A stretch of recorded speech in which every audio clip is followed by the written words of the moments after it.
वारली हा शब्द का वापरला असेल? निघून गेली असं महाराज म्हणत नाहीत, अवघी चिंता वारली असं म्हणतात. त्याचं कारण काय? मी गमतीने कारण असं सांगत असतो, महाराज निघून गेली म्हणत नाहीत, कारण महाराजांना माहीत होतं निघून गेलेली 8 दिवसात माघारी येते. मी चिंतेबद्दल बोलतोय, तुम्ही दुसरं डोक्यात घेऊ नका, 4 दिवस सप्ताह राहिलाय आणखीन आपल्याला. पण वारली म्हटलं की मेली, जळाली, पुन्हा उत्पत्ती नाही. वारली म्हणजे मेली, जळाली, पुन्हा उत्पत्ती नाही. याला वेदांताच्या भाषेमध्ये जीवनमुक्तीची अवस्था म्हणतात. मी आपल्याला सिद्ध करून पुढे दाखवतो. वारली म्हणजे मेली, जळाली, पुन्हा उत्पत्ती आहे का? 2 शेतकरी बाजारामध्ये गेले, दोघांनी शेंगदाणे विकत घेतले, एकमेकाच्या शेतामध्ये पेरले. 15 दिवसानंतर पाहिलं, एकाचा हिरवागार भुईमुग उगून आला, एकाचं काही उगून आलं नाही. ज्याचं उगून आलं नाही तो म्हटला, का रे बाबा, शेती जवळ आहे, खत पाणी पेरणी सगळं एकाच वेळेला घडलेलं आहे, तुझा हिरवागार भुईमुग उगून आला, माझं उगूनच आलं नाही. ज्याचं उगून आलेलं होतं तो म्हटला, बाबा भुईमुग उगून येण्याकरता शेंगदाणे पेरावे लागतात, तू नक्की पेरले होते का?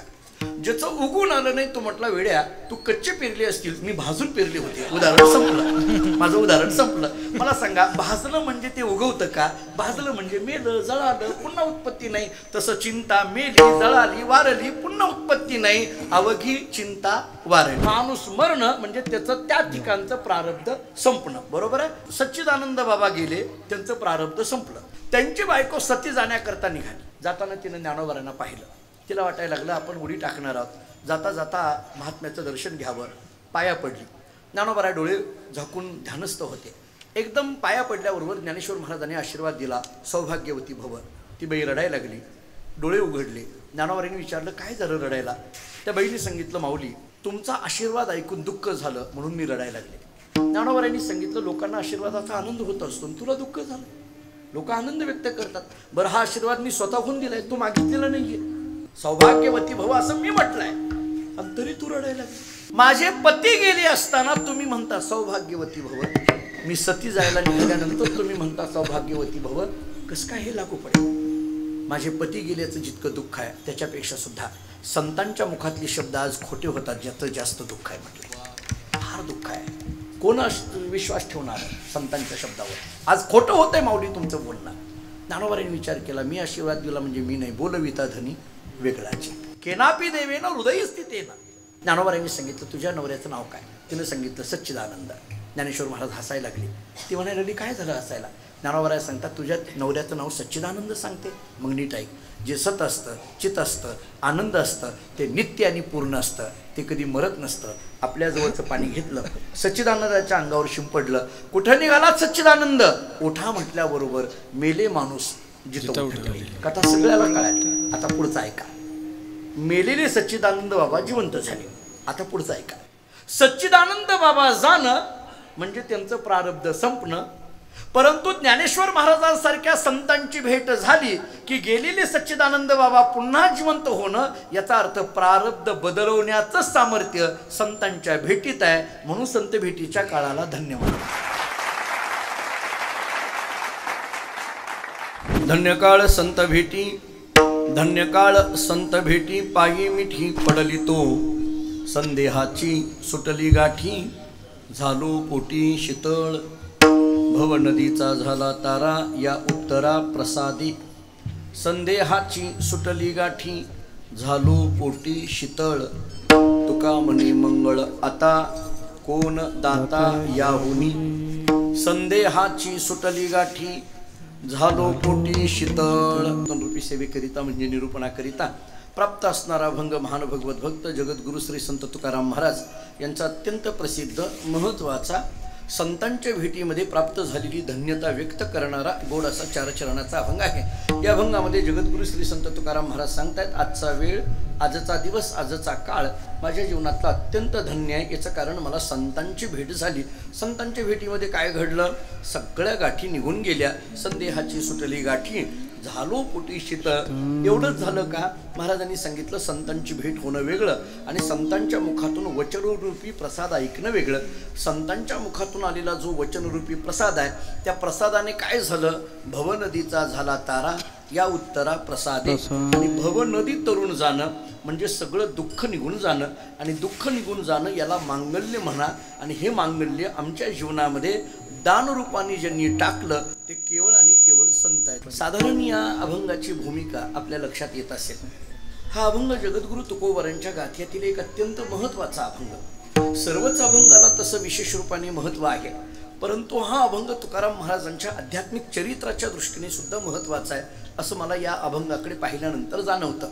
मी तर असं म्हणत आलेलो आहे की तुकाराम महाराजांचा प्रत्येक अभंग हे तुकाराम महाराजांचं चरित्र व्यक्त करणारा अभंग आहे.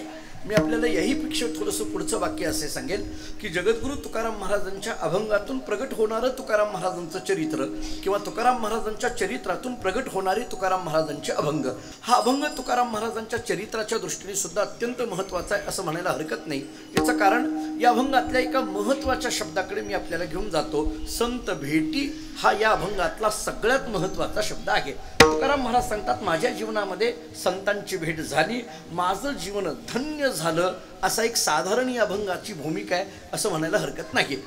याचा अर्थ तुकाराम महाराज संत भेटीच्या काळाला जर धन्य म्हणत असतील तर तुकाराम महाराजांच्या जीवनामध्ये झालेली संत भेट ही अत्यंत महत्त्वाची आहे असं आपल्याला विचार करता येण्यासारखा आहे. माणसाच्या जीवनामधल्या काही घटना ह्या त्याच्या जीवनाला कलाटणी देणाऱ्या असतात. आपल्याकडे साधारण व्यवहाराच्या पातळीवर असं म्हटलं जातं, माझ्या जीवनामध्ये अशी एक घटना घडली त्याच्यामुळे आम्ही असं घडलो असं म्हटलं जातं. म्हणजे माणसाच्या जीवनामध्ये घडणं आणि बिघडणं या दोन्ही गोष्टीला माणसाच्या जीवनातल्या काही विशेष पद्धतीच्या घटना असतात. साध्या शब्दामध्ये बोलायचं झालं तर अहो त्यांच्या सहवासामुळे आम्ही इतके मोठे झालो हा एक वाक्य, त्यांच्यामुळे आम्ही असे बिघडलो हे दुसरं वाक्य. या दोन्ही गोष्टीला कुठंतरी एखादा मध्यवर्ती अशा पद्धतीचा भाग असतो की ज्याच्यामुळे माणसाच्या जीवनामध्ये अशा पद्धतीचं परिवर्तन घडतं असं आपल्याला दिसून येतं. मला वाटतं की अभंगामध्ये तुकाराम महाराज संत भेट या शब्दाला खूप महत्त्व देतात.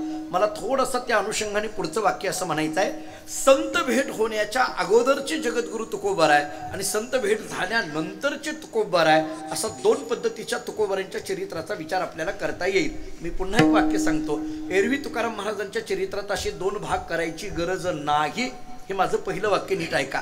एरवी तुकाराम महाराजांचं चरित्र हे अखंड आहे.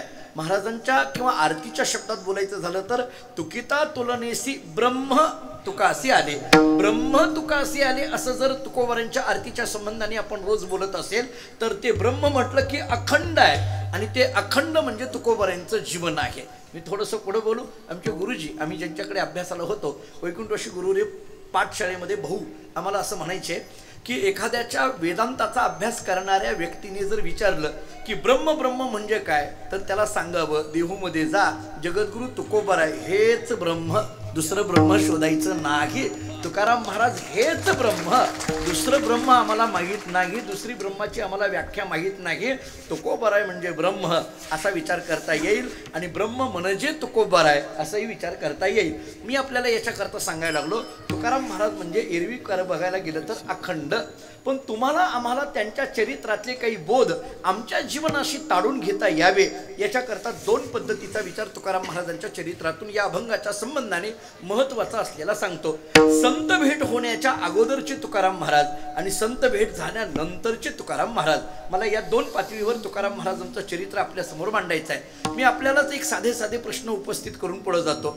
मला सांगा, संत भेट होण्याच्या अगोदरचं आपलं जीवन वेगळंच असतं आणि संत भेट झाल्यानंतरचं जीवन वेगळं आहे का नाही? बोला बरं, जाऊ द्या, मी आणखीन याच्यापेक्षा सोपं विचारतो. भगवत प्राप्ती होण्याच्या अगोदरचं आपलं जीवन आणि भगवत प्राप्ती झाल्यानंतरचं जीवन फरक आहे का नाही? सांगा. याहीपेक्षा सोपं बोलतो, सद्गुरु कृपा होण्याच्या अगोदरचं जीवन आणि सद्गुरु कृपा झाल्यानंतरचं जीवन फरक आहे का नाही? बरं, जाऊ द्या, याहीपेक्षा सोपं विचारू, माळ घालण्याच्या अगोदर, आता पुढचं बोलू काय? सांगा. आणि माळ घातल्यानंतरचं जीवन फरक आहे का नाही? सांगा. माळ घालायच्या अगोदर आपण कुठेही बसत होतो, काही बोलत होतो, काही खात होतो, काही पित होतो, पण माळ घातल्यानंतर आपल्याला कुठेही बसता येत नाही, काही बोलता येत नाही, काही खाता येत नाही, काही पिता येत नाही. म्हणजे माळ घालण्याच्या अगोदरचं आपलं जीवन वेगळं आहे आणि माळ घातल्यानंतरचं आपलं जीवन वेगळं आहे. याहीपेक्षा सोपं विचारू, मला सांगा, लग्न होण्याच्या अगोदर, आता बोलायला लावू नका मला पुढचं, लग्न झाल्यानंतरचे आपण फरक आहे की नाही? काही काही आमची परंपरेतली नेहमीची गावं असतात. एका गावामध्ये आमच्या एका मावशीने मला सांगितलं, महाराज आमच्या मुलाच्या लग्नाला या. आम्ही म्हटलं नाही हो, सध्या फार धावपळ आहे, व्यस्तता आहे, कार्यक्रम सकाळ संध्याकाळ चालू आहेत. त्या बहिणी सांगितलं, नाही नाही महाराज आमच्या मुलाच्या लग्नाला यायलाच पाहिजे. अहो म्हटलं नाही जमणार. बोलता बोलता ती मावशी मला असं बोलून गेली, महाराज आमच्या गावातल्या कीर्तनाला नाही आलं तरी चालेल, पण पोराच्या लग्नाला या बघा. काही काही लोक फार आग्रह करतात हो. आता नाईलाज असतो, आम्ही लग्नाला गेलो. ऐका, लग्नाला गेलो, त्या मुलाच्या डोक्यावर अक्षदा टाकली, सगळं झालं.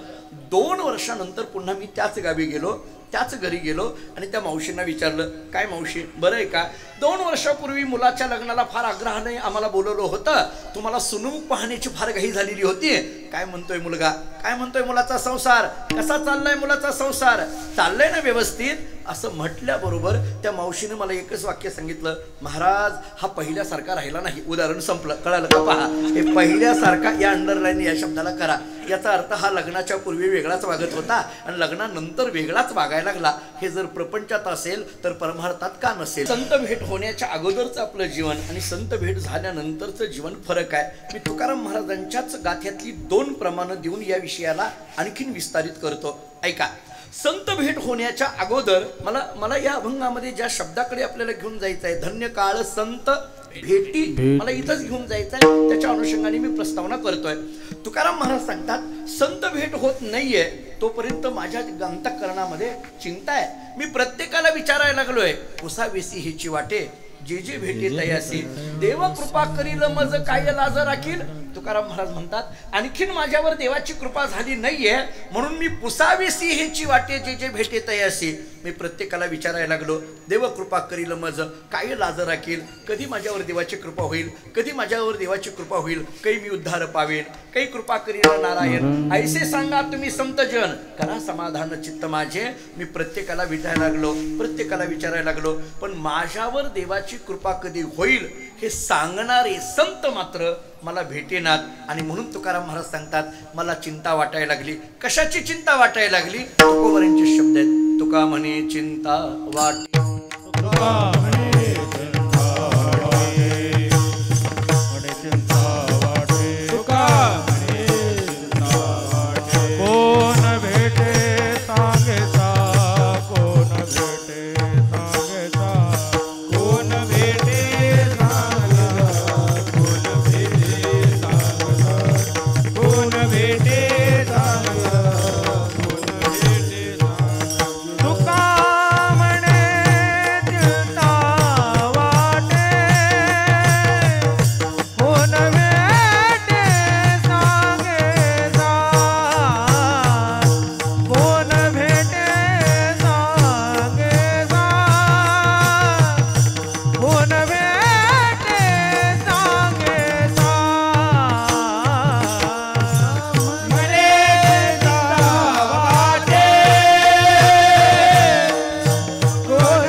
लाज राखील. ऐका, सांगेसा या शब्दाचा अर्थ आहे संत. कोण भेटे? सांगेसा. काय सांगेसा? देवकृपा करील मज काय लाज राखील. हे सांगणारे संत मला कधी भेटतील, तुका म्हणे चिंता वाटे. म्हणजे संत कधी भेटतील याची तुकाराम महाराज सांगतात, मला चिंता वाटायला लागली. आता नीट ऐका. संत भेटीच्या अगोदर तुकाराम महाराज सांगतात, तुका म्हणे चिंता वाटे. संत भेटीच्या अगोदर तुकाराम महाराज सांगतात, तुका म्हणे चिंता वाटे. आता पुढचं ऐका. तेच तुकाराम महाराज संत भेट झाल्यानंतर मात्र म्हणतात, अवघी चिंता वारली. हे दोन्ही प्रमाण समोर घ्या. एकीकडे तुका म्हणे चिंता वाटे आणि दुसरीकडे अवघी चिंता वारली. याच्या मध्ये असलेले तुकाराम महाराज. जोपर्यंत संत भेट होत नाहीये तोपर्यंत तुकाराम महाराज सांगतात, तुका म्हणे चिंता वाटे. आणि संत भेट झाल्यानंतर तेच तुकाराम महाराज सांगतात, उजळले भाग्य आता अवघी चिंता वारली. मला कधी कधी अभ्यास करताना प्रश्न पडतो. आपण माझ्यापेक्षा आदरणीय आणि अभ्यासू मंडळी आहात, तरी मला कधी कधी गुरुजी असा प्रश्न पडतो, महाराजांनी अवघी चिंता वारली असंच का म्हटलं? महाराजांनी असं का लिहिलं नाही? अवघी चिंता निघून गेली लिहायचं काय त्याला? बरं, लीला लिहा आलंच की, गेली आणि वारली. आपलं काय फक्त ते जुळलं पाहिजे एवढंच आहे. जुळलं ना? नाही. का लिहित नाही? कुणीतरी भजन करणाऱ्यापैकी म्हणेल, नाही हो ते टाळात बसत नाही, चालीत बसत नाही असं म्हणेल. असं कसं काय बसत नाही? अलीकडल्या काळात काहीही टाळात बसायला लागलं याची काय अर्थ? काही ज्याचा आणि टाळाचा सुतराम संबंध नाही आपल्या वारकरी संप्रदायामध्ये पूर्वसुरींनी आमच्या कानावर जे संस्कार दिलेले आहेत ते सांगून पुढे जाईल. वारकरी सांप्रदायिक संतांच्या प्रमाणाशिवाय अन्य कोणत्याही काव्याला टाळ वाजवायचा नाही असं आम्हाला सांगून दिलेलं आहे. कारण टाळ हा सामान्य नाही. आमच्याकडे एक वारकरी कीर्तनकार होते फडावर, आमच्या परंपरेमध्ये गोड कीर्तन करायचे. काही फार वेदांताचा विचार नाही, पण निष्ठावंत वारकरी होते.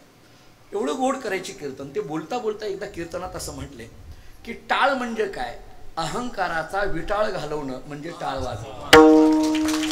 टाळ हा सामान्य नाही. आपण अलीकडे कुठेही टाळ टाकतो, कुठेही फेकून देतो, चालत नाही. टाळ गादीवरच ठेवला पाहिजे. टाळाला वस्त्र पाहिजे. आपल्याला जर वस्त्र लागत असेल, आपल्याला जर आसन लागत असेल तर टाळाला नको का? कारण आपली श्रद्धा आहे विठ्ठल टाळ. दिंडी, दिंडी या शब्दाचा अर्थ विना. बरं का, दिंडी हा शब्द जरी दिंडी असा असेल तरी त्याचा मूळ शब्द आहे विना. म्हणजे विठ्ठल दिंडी म्हणजे विठ्ठल विना. विना फार महत्वाचा. आपल्याकडे पालखी सोहळ्यामध्ये माझ्यापेक्षा आपण आदरणीय मंडळी आहात, जास्त काळ तुम्ही पालखी सोहळा पाहिलेला आहे. ज्ञानोबारायांचा असो अथवा तुकोबारायांचा असो, पालखी सोहळ्यामध्ये नंबर लागणं ज्याला म्हटलं जातं ते नंबर कशावर लावले जातात? हो, विण्यावर.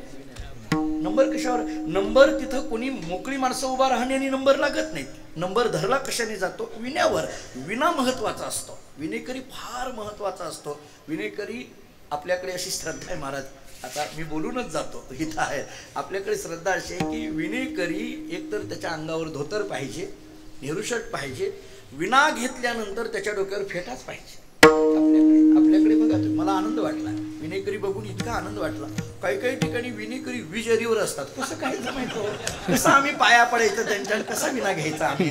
नाही महाराज, विनेकरी म्हटलं की म्हणजे आता जे आहे ते मोकळं बोलतो, माझं चुकलं तर मला माफ करा, पण जे काही फड परंपरेमध्ये किंवा आपल्या सांप्रदायिक परंपरेमध्ये जे चालत आलेलं आहे, विना फार महत्वाचं. आदरणीय मारुतीराव इथं कोकटे साहेब बसलेत, त्यांना विचारा. पालखी सोहळ्यात खूप काळ त्यांनी काम करत आहेत, केलेलं आहे. विना खूप महत्वाचा सांगितला जातो. कुठेही विना ठेवून जमत नाही. विनय करायला विशेष पद्धतीने महत्व. जरा पुढे बोलू. दिंडीतले सगळे इकडे तिकडे गेले तरी चालतील, पण विनय करायला जाता येत नाही. बरोबर आहे की नाही? आम्ही ते ज्ञानोबांच्या पालखी, मी अनेकदा भेटलोय मारुतीरावांना पालखी सोहळ्यामध्ये. आमची जी पंढरपुरातली फडकरी मंडळी आहेत, मी त्यांच्यावर लहान होतो, मी जायचो. गाथा घेऊन बसलेली असायची कायम, गाथा पाठ, आणि तरी गाथा घेऊन बसलेली असायची. गाथा सरळ पाठ होता असं नाही, उलटा होता. आपण सुंदरते ध्यानपासून म्हणतो, ती तुका म्हणे माझ्यापासून म्हणायची. सगळा गाथा पाठ, तरी गाथा घेऊन बसलेली असायची. मला आश्चर्य वाटलं. मी एकदा म्हटलं की माऊली, गाथा पाठ असून सुद्धा तुम्ही गाथा घेऊन बसताय. आमचे फक्त कीर्तनाचीच अजून पाठ असतात, तरी गाथ्याची आमची भेट नाही. तरी मोबाईलमध्ये आम्ही बघून चाललेला असते कार्यक्रम. कसं काही हे असेल?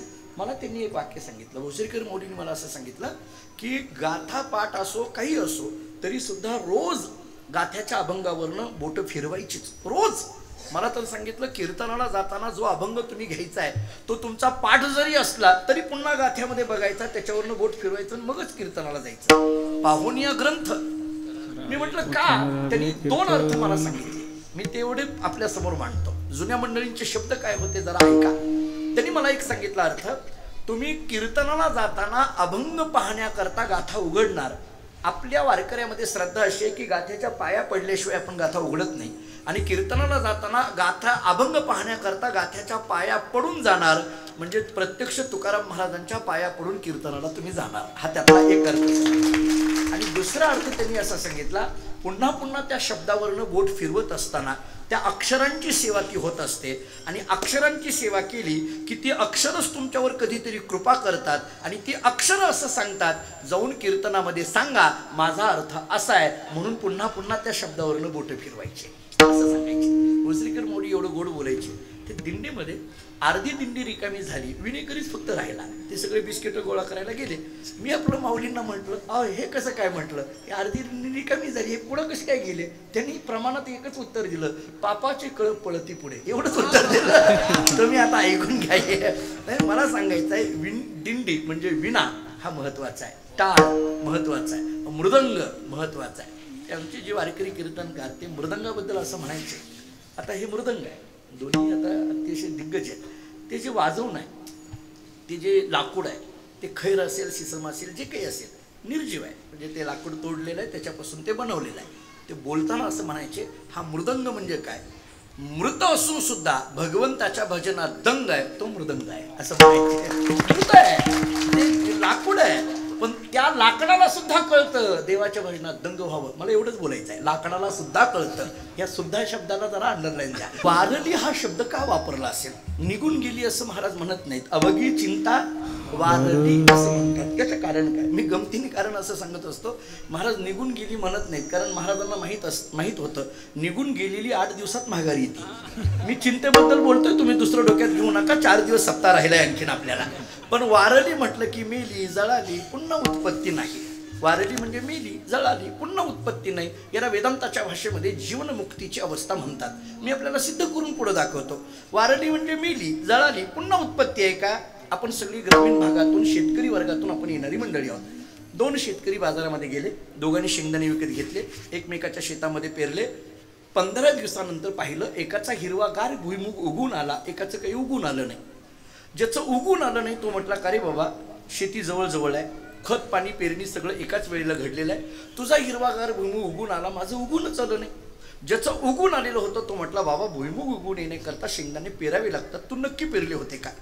ज्याचं उगून आलं नाही तो म्हटला, वेड्या, तू कच्चे पेरले असतील, मी भाजून पेरले होते. उदाहरण संपलं, माझं उदाहरण संपलं. मला सांगा, भाजलं म्हणजे ते उगवतं का? भाजलं म्हणजे मेलं, जळालं, पुन्हा उत्पत्ती नाही. तसं चिंता मेली, जळाली, वारली, पुन्हा उत्पत्ती नाही. अवघी चिंता वारली. एक संत भेट होत नाहीये तोपर्यंत तुका म्हणे चिंता वाटे, आणि संतांची भेट झाल्यानंतर अवघी चिंता वारली. याचा अर्थ आता कसलीही चिंता राहिली नाही. तुकाराम महाराज संतांची भेट झाल्यामुळे चिंतारहित अशा अवस्थेमध्ये आहेत. कोणतीही चिंता राहिली नाही. प्रापंचिक तर नाहीच नाही, पण पारमार्थिकही चिंता आता राहिलेली नाही. कोणतीही चिंता राहिलेली नाही. याचं कारण तरी काय असतं? चिंता न राहणं याला निश्चिंत अवस्था म्हणतात. ही निश्चिंत अवस्था येईल कधी? महाराजांच्या शब्दात सांगतो म्हणजे कळेल. महाराज सांगतात, आता निश्चिंतीने पावलो विसावा. कधी? कुंडलिया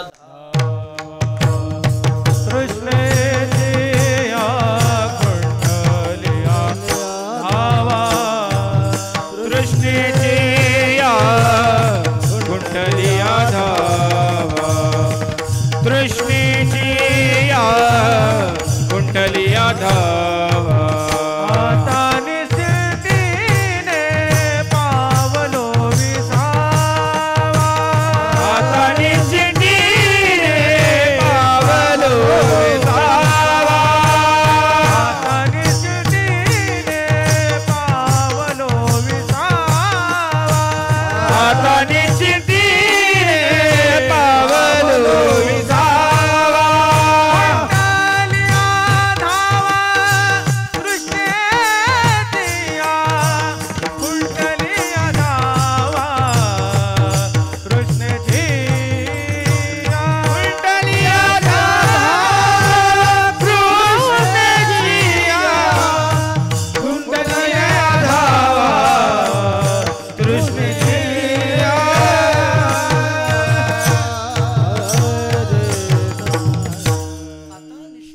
पावलो विसावा, खुंटलिया धावा तृष्णेची या. तृष्णा या शब्दाचा अर्थ इच्छा, धावा या शब्दाचा अर्थ पळापळ, आणि खुंटण या शब्दाचा अर्थ थांबणं.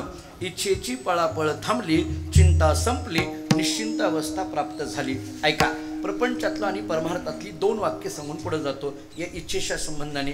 प्रपंचातली वस्तू मिळाली की इच्छा वाढत असते, आणि परमार्थातली वस्तू मिळाली की इच्छा संपत असते. पडतंय का? पहा, प्रपंचातली वस्तू मिळाली की इच्छा वाढते. महाराजांचं साधं सोपं प्रमाण देतो. लाभाची असोसे पुढे चाले मना, धनाचा कृपणा लोभ जैसा. तुकाराम महाराजांनी दृष्टांतांनी पटवून दिलं आम्हाला हे. लाभाची असोसे पुढे चाले मना. एक वस्तू प्रपंचातली समोर दिसली की ते मन किंवा तो जीव असा धावत राहतो, त्या विषयाकडे धावत राहतो. विषय समोर दिसलं की इंद्रियांनी विषयांकडे धावणं हा इंद्रियाचा स्वभावच आहे, नवे नवे हा जीवाचा स्वभाव आहे असं आपल्याला दिसून येतं. याचा अर्थ प्रपंचातली वस्तू इच्छा वाढवीत राहते, इच्छा वाढवीत राहते. परमार्थातली वस्तू मात्र इच्छा संपविते. मी आपल्याला याच्याकरता ज्ञानेश्वरीतली एक ओवी देतो. ज्ञानोबारा एवढं गोड सांगतात, तरी परमात्मा इसे जे एक वस्तू असे ते जया दिसे ज्ञानास्तव. परमात्मा नावाची वस्तूची प्रतीती येणं म्हणजे कोणत्याही पद्धतीची इच्छा शिल्लक न राहणं. याचं कारण सांगून पुढे जातो. तुकोबाराच सांगतात, कृतकृत्य झालो इच्छा केली पावलो, काम नाही झालो पायी रिकामा. नारद भक्ती सूत्र काढा. देवर्षी नारद मुनी भक्ती सूत्रामध्ये किती गोड सांगतात. यत् प्राप्य न किंचित वांछती न शोचती न रमते न द्वेष्टी न उत्साही भवती यल्लब्ध्वा अपमान सिद्धः भवती तृप्तः भवती अमृतः भवती. देवर्षी नारद मुनी सांगतात, यत् प्राप्य न किंचित वांछती, यत म्हणजे परमात्मा, तो एकदा प्राप्त झाला कशाचीही इच्छा शिल्लक राहत नाही. सूरदासांचं नाव तुम्ही ऐकून आहात का? सूरदास फार मोठे संत होऊन गेले. त्यांचं पूर्वीचं नाव बिल्वमंगल, ते नंतर सूरदास का झाले स्वतंत्र कथा आहे. पण मला त्या सूरदासांच्या जीवनातली या वाक्याच्या संबंधाने एक कथा सांगायची आहे. हे नाही, उदाहरण सोपं आहे. सूरदास दोन्ही डोळ्याने आंधळे होते. भगवान श्रीकृष्ण परमात्म्याची भक्ती करणारे होते. एके दिवशी भगवान त्यांच्याकरता प्रगट होतात, प्रसन्न होतात आणि सूरदासांना सांगतात, सूरदास मी तुमच्या समोर उभा आहे, तुम्हाला काय मागायचं ते मागा. मी प्रसन्न झालोय, तुमच्या समोर प्रगट झालोय, काहीतरी मागा. सूरदासांनी सांगितलं, देवा काही नको. असं कसं काय, काहीतरी मागा. सूरदासांनी सांगितलं, देवा मागणं कधी येत असतं माहित आहे का? गरज आणि अप्राप्तीतून मागणीचा जन्म असतो. गरज असावी आणि ते अप्राप्त असावं, मग मागणीचा जन्म होत असतो. मला कशाची गरजच नाही तर मागायचा विषयच येत नाही. भगवंतांनी सांगितलं, ते काही नाही, पण मी तुम्हाला म्हणतोय ना, काहीतरी मागा. सूरदासांनी सांगितलं, काही नको. शेवटी भगवंतांनी सांगितलं, सूरदास तुम्ही दोन्ही डोळ्यांनी आंधळे आहात, मी तुम्हाला दृष्टी देतो जेणेकरून माझं सगुण रूप तुम्हाला पाहायला मिळेल. सूरदासांनी सांगितलं, देवा मी अंतःकरणातून तुला चांगला बघतोय, या डोळ्याची गरजच नाही म्हटली. मी आतून चांगला बघतोय, मला डोळ्याची गरज नाही. भगवंतांनी सांगितलं, नाही, तुम्हाला मी सगुण रूपाने कसं आहे हे माहीत नाहीये, मी तुम्हाला दृष्टी दिली आहे, तुम्ही डोळे उघडा आणि माझं सगुण रूप काय आहे ते पहा. फार आग्रह झाला म्हणून सूरदासांनी डोळे उघडले आणि डोळे उघडल्यानंतर जे रूप दिसलं, श्रीमद भागवतामध्ये शुकाचार्यांनी वर्णन असं केलंय, त्रिभुवन कमनम तमाल वर्णम रविकर गौरवरांबरम दधाने वपुरन ककुला व्रतान नाब्जम विजय सखेर तिरस्तुमी नवद्या. आणि याच्यावर एकनाथ महाराजांचं भाष्य असं आहे, श्रीकृष्णाची या सौंदर्या पुढे लक्ष्मी भोलोनी झाली वेडे, मदन पोटा आले बापुडे ते तकुनीकडे इंद्रचंद्र. आणि याच्यावर तुकाराम महाराजांचं भाष्य असं आहे, राजस सुकुमार मदनाचा पुतळा रवी शशिकळा रूपलिया. अत्यंत सुंदर असलेला परमात्मा डोळे भरून सूरदासांनी पाहिलं, डोळ्यातून अश्रू यायला लागले. आणि मग सूरदासांनी सांगितलं, कृष्णा एक मागू का? ऐका आता, एक मागू का? भगवान म्हटले, आंधळा होता तोपर्यंत नको म्हणत होता आणि आता दिसायला लागले की मागायला लागला. एक गमतीचं वाक्य सांगू, दिसलं की मागायची सवय बहुतेक तिथून आली का काय आणि आता मागायला लागला. मी नको म्हणत होते अगोदर. ठीक आहे, बोला सूरदास काय पाहिजे? अहो नको म्हणताना मी तुम्हाला दिलंय, आता तर तुम्ही मागण्याची इच्छा करताय, काय देऊ आता? सूरदासांनी सांगितलं, काही नाही देवा, माझी एकच मागणी आहे, ही दिलेली दृष्टी माघारी घे, पुन्हा मला आंधळ कर, एवढंच माझं मागणं आहे. भगवंतांनी सांगितलं, हे कसं मागणं? असं कोणी मागतं का? तुम्ही का आंधळ करा म्हणता? सूरदासांनी एवढं गोड उत्तर दिलं. सूरदासांनी सांगितलं, देवा या डोळ्यांनी तुला पाहिल्यानंतर आता कोणाला पाहायचं शिल्लक राहिलं नाही, म्हणून ही दृष्टी माघारी घे. याचा अर्थ परमात्म तत्व प्राप्त झालं की कशाची इच्छा शिल्लक राहत नाही. आता आमच्याकडे कसलीही इच्छा राहिली नाही. नाथ भागवत ऐकायचं असेल तर एक ओवी सांगून जातो. एवढं गोड चिंतन नाथांनी केलंय. प्राप्ता प्राप्त लाभावस्था बाधून सखी साधूंच्या चित्ता, चित्त घातले भगवंता या नाव निरपेक्षता. अशा निरपेक्ष स्थितीमध्ये जगद्गुरु तुकोबार आहेत. अशा प्रसन्न स्थितीमध्ये जगद्गुरु तुकोबार आहेत. अशा आनंदी समाधानी स्थितीमध्ये जगद्गुरु तुकोबार आहेत. एकाला मोठं आश्चर्य वाटलं. आश्चर्य असं वाटलं की प्रपंचातलं काहीही नसताना तरी एवढे तुकाराम महाराज प्रसन्न दिसत आहेत, आनंदी दिसत आहेत, एवढा समाधान चेहऱ्यावर दिसत आहे. प्रपंचातलं काही मिळालेलं नाही, उलट प्रपंचातलं एक एक एक एक निघून गेलं. बायको मेली, घर जळालं, व्यापार बुडला, दिवाळं निघालं, तरी तुकाराम महाराज सांगतात, बरे झाले देवा. मला वाटतं हा अभंग तुकोबारांकडेच बरा आहे. आपण फार तर चालला व्हावी, काही अडचण नाही. पण या अभंगासारखं जीवन येणं सोपी गोष्ट आहे का? बरे झाले देवा, निघाले दिवाळे, निघाले दिवाळे आणि बरे झाले. कसं जोडायचं वय? दिवाळं निघणं आणि त्याला बरं झालं म्हणणं येईल कसं? कारण दिवाळं निघणं हे कधी बरं झालं नसतंय आणि बरं झालं हे कधी दिवाळं निघालं नसतंय.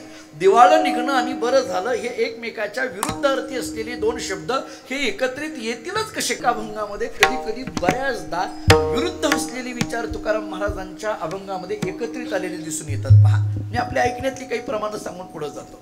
मला सांगा, तुकाराम महाराजच आम्हाला असं सांगतात, माझी मज झाली सगळ्यांना पाठ आहे अनावर वाचा छंद या नामाचा घेतला. आता तेच तुकाराम महाराज सांगतात, मी तवा अनाथ अपराधी कर्महीन मतिमंद बुद्धी तुझं म्या आठविले नाही कधी वाचे कृपानिधी माये बापा. नाटाच्या अभंगामध्ये नाट नावाचं जे प्रकरण आहे, गाथ्यातली वेगवेगळी प्रकरणं सांगायची वेळ आली. आता नाट नावाचं एक प्रकरण आहे, पत्रिका नावाचं एक प्रकरण आहे, तीर्थावळी. आता अलीकडे आमच्या महाराज लोकांना बाकीचीच प्रकरणं जास्त माहिती आहेत, ही प्रकरणं माहिती आहेत. तर ही गाथ्यातली प्रकरणं पाठ पाहिजे.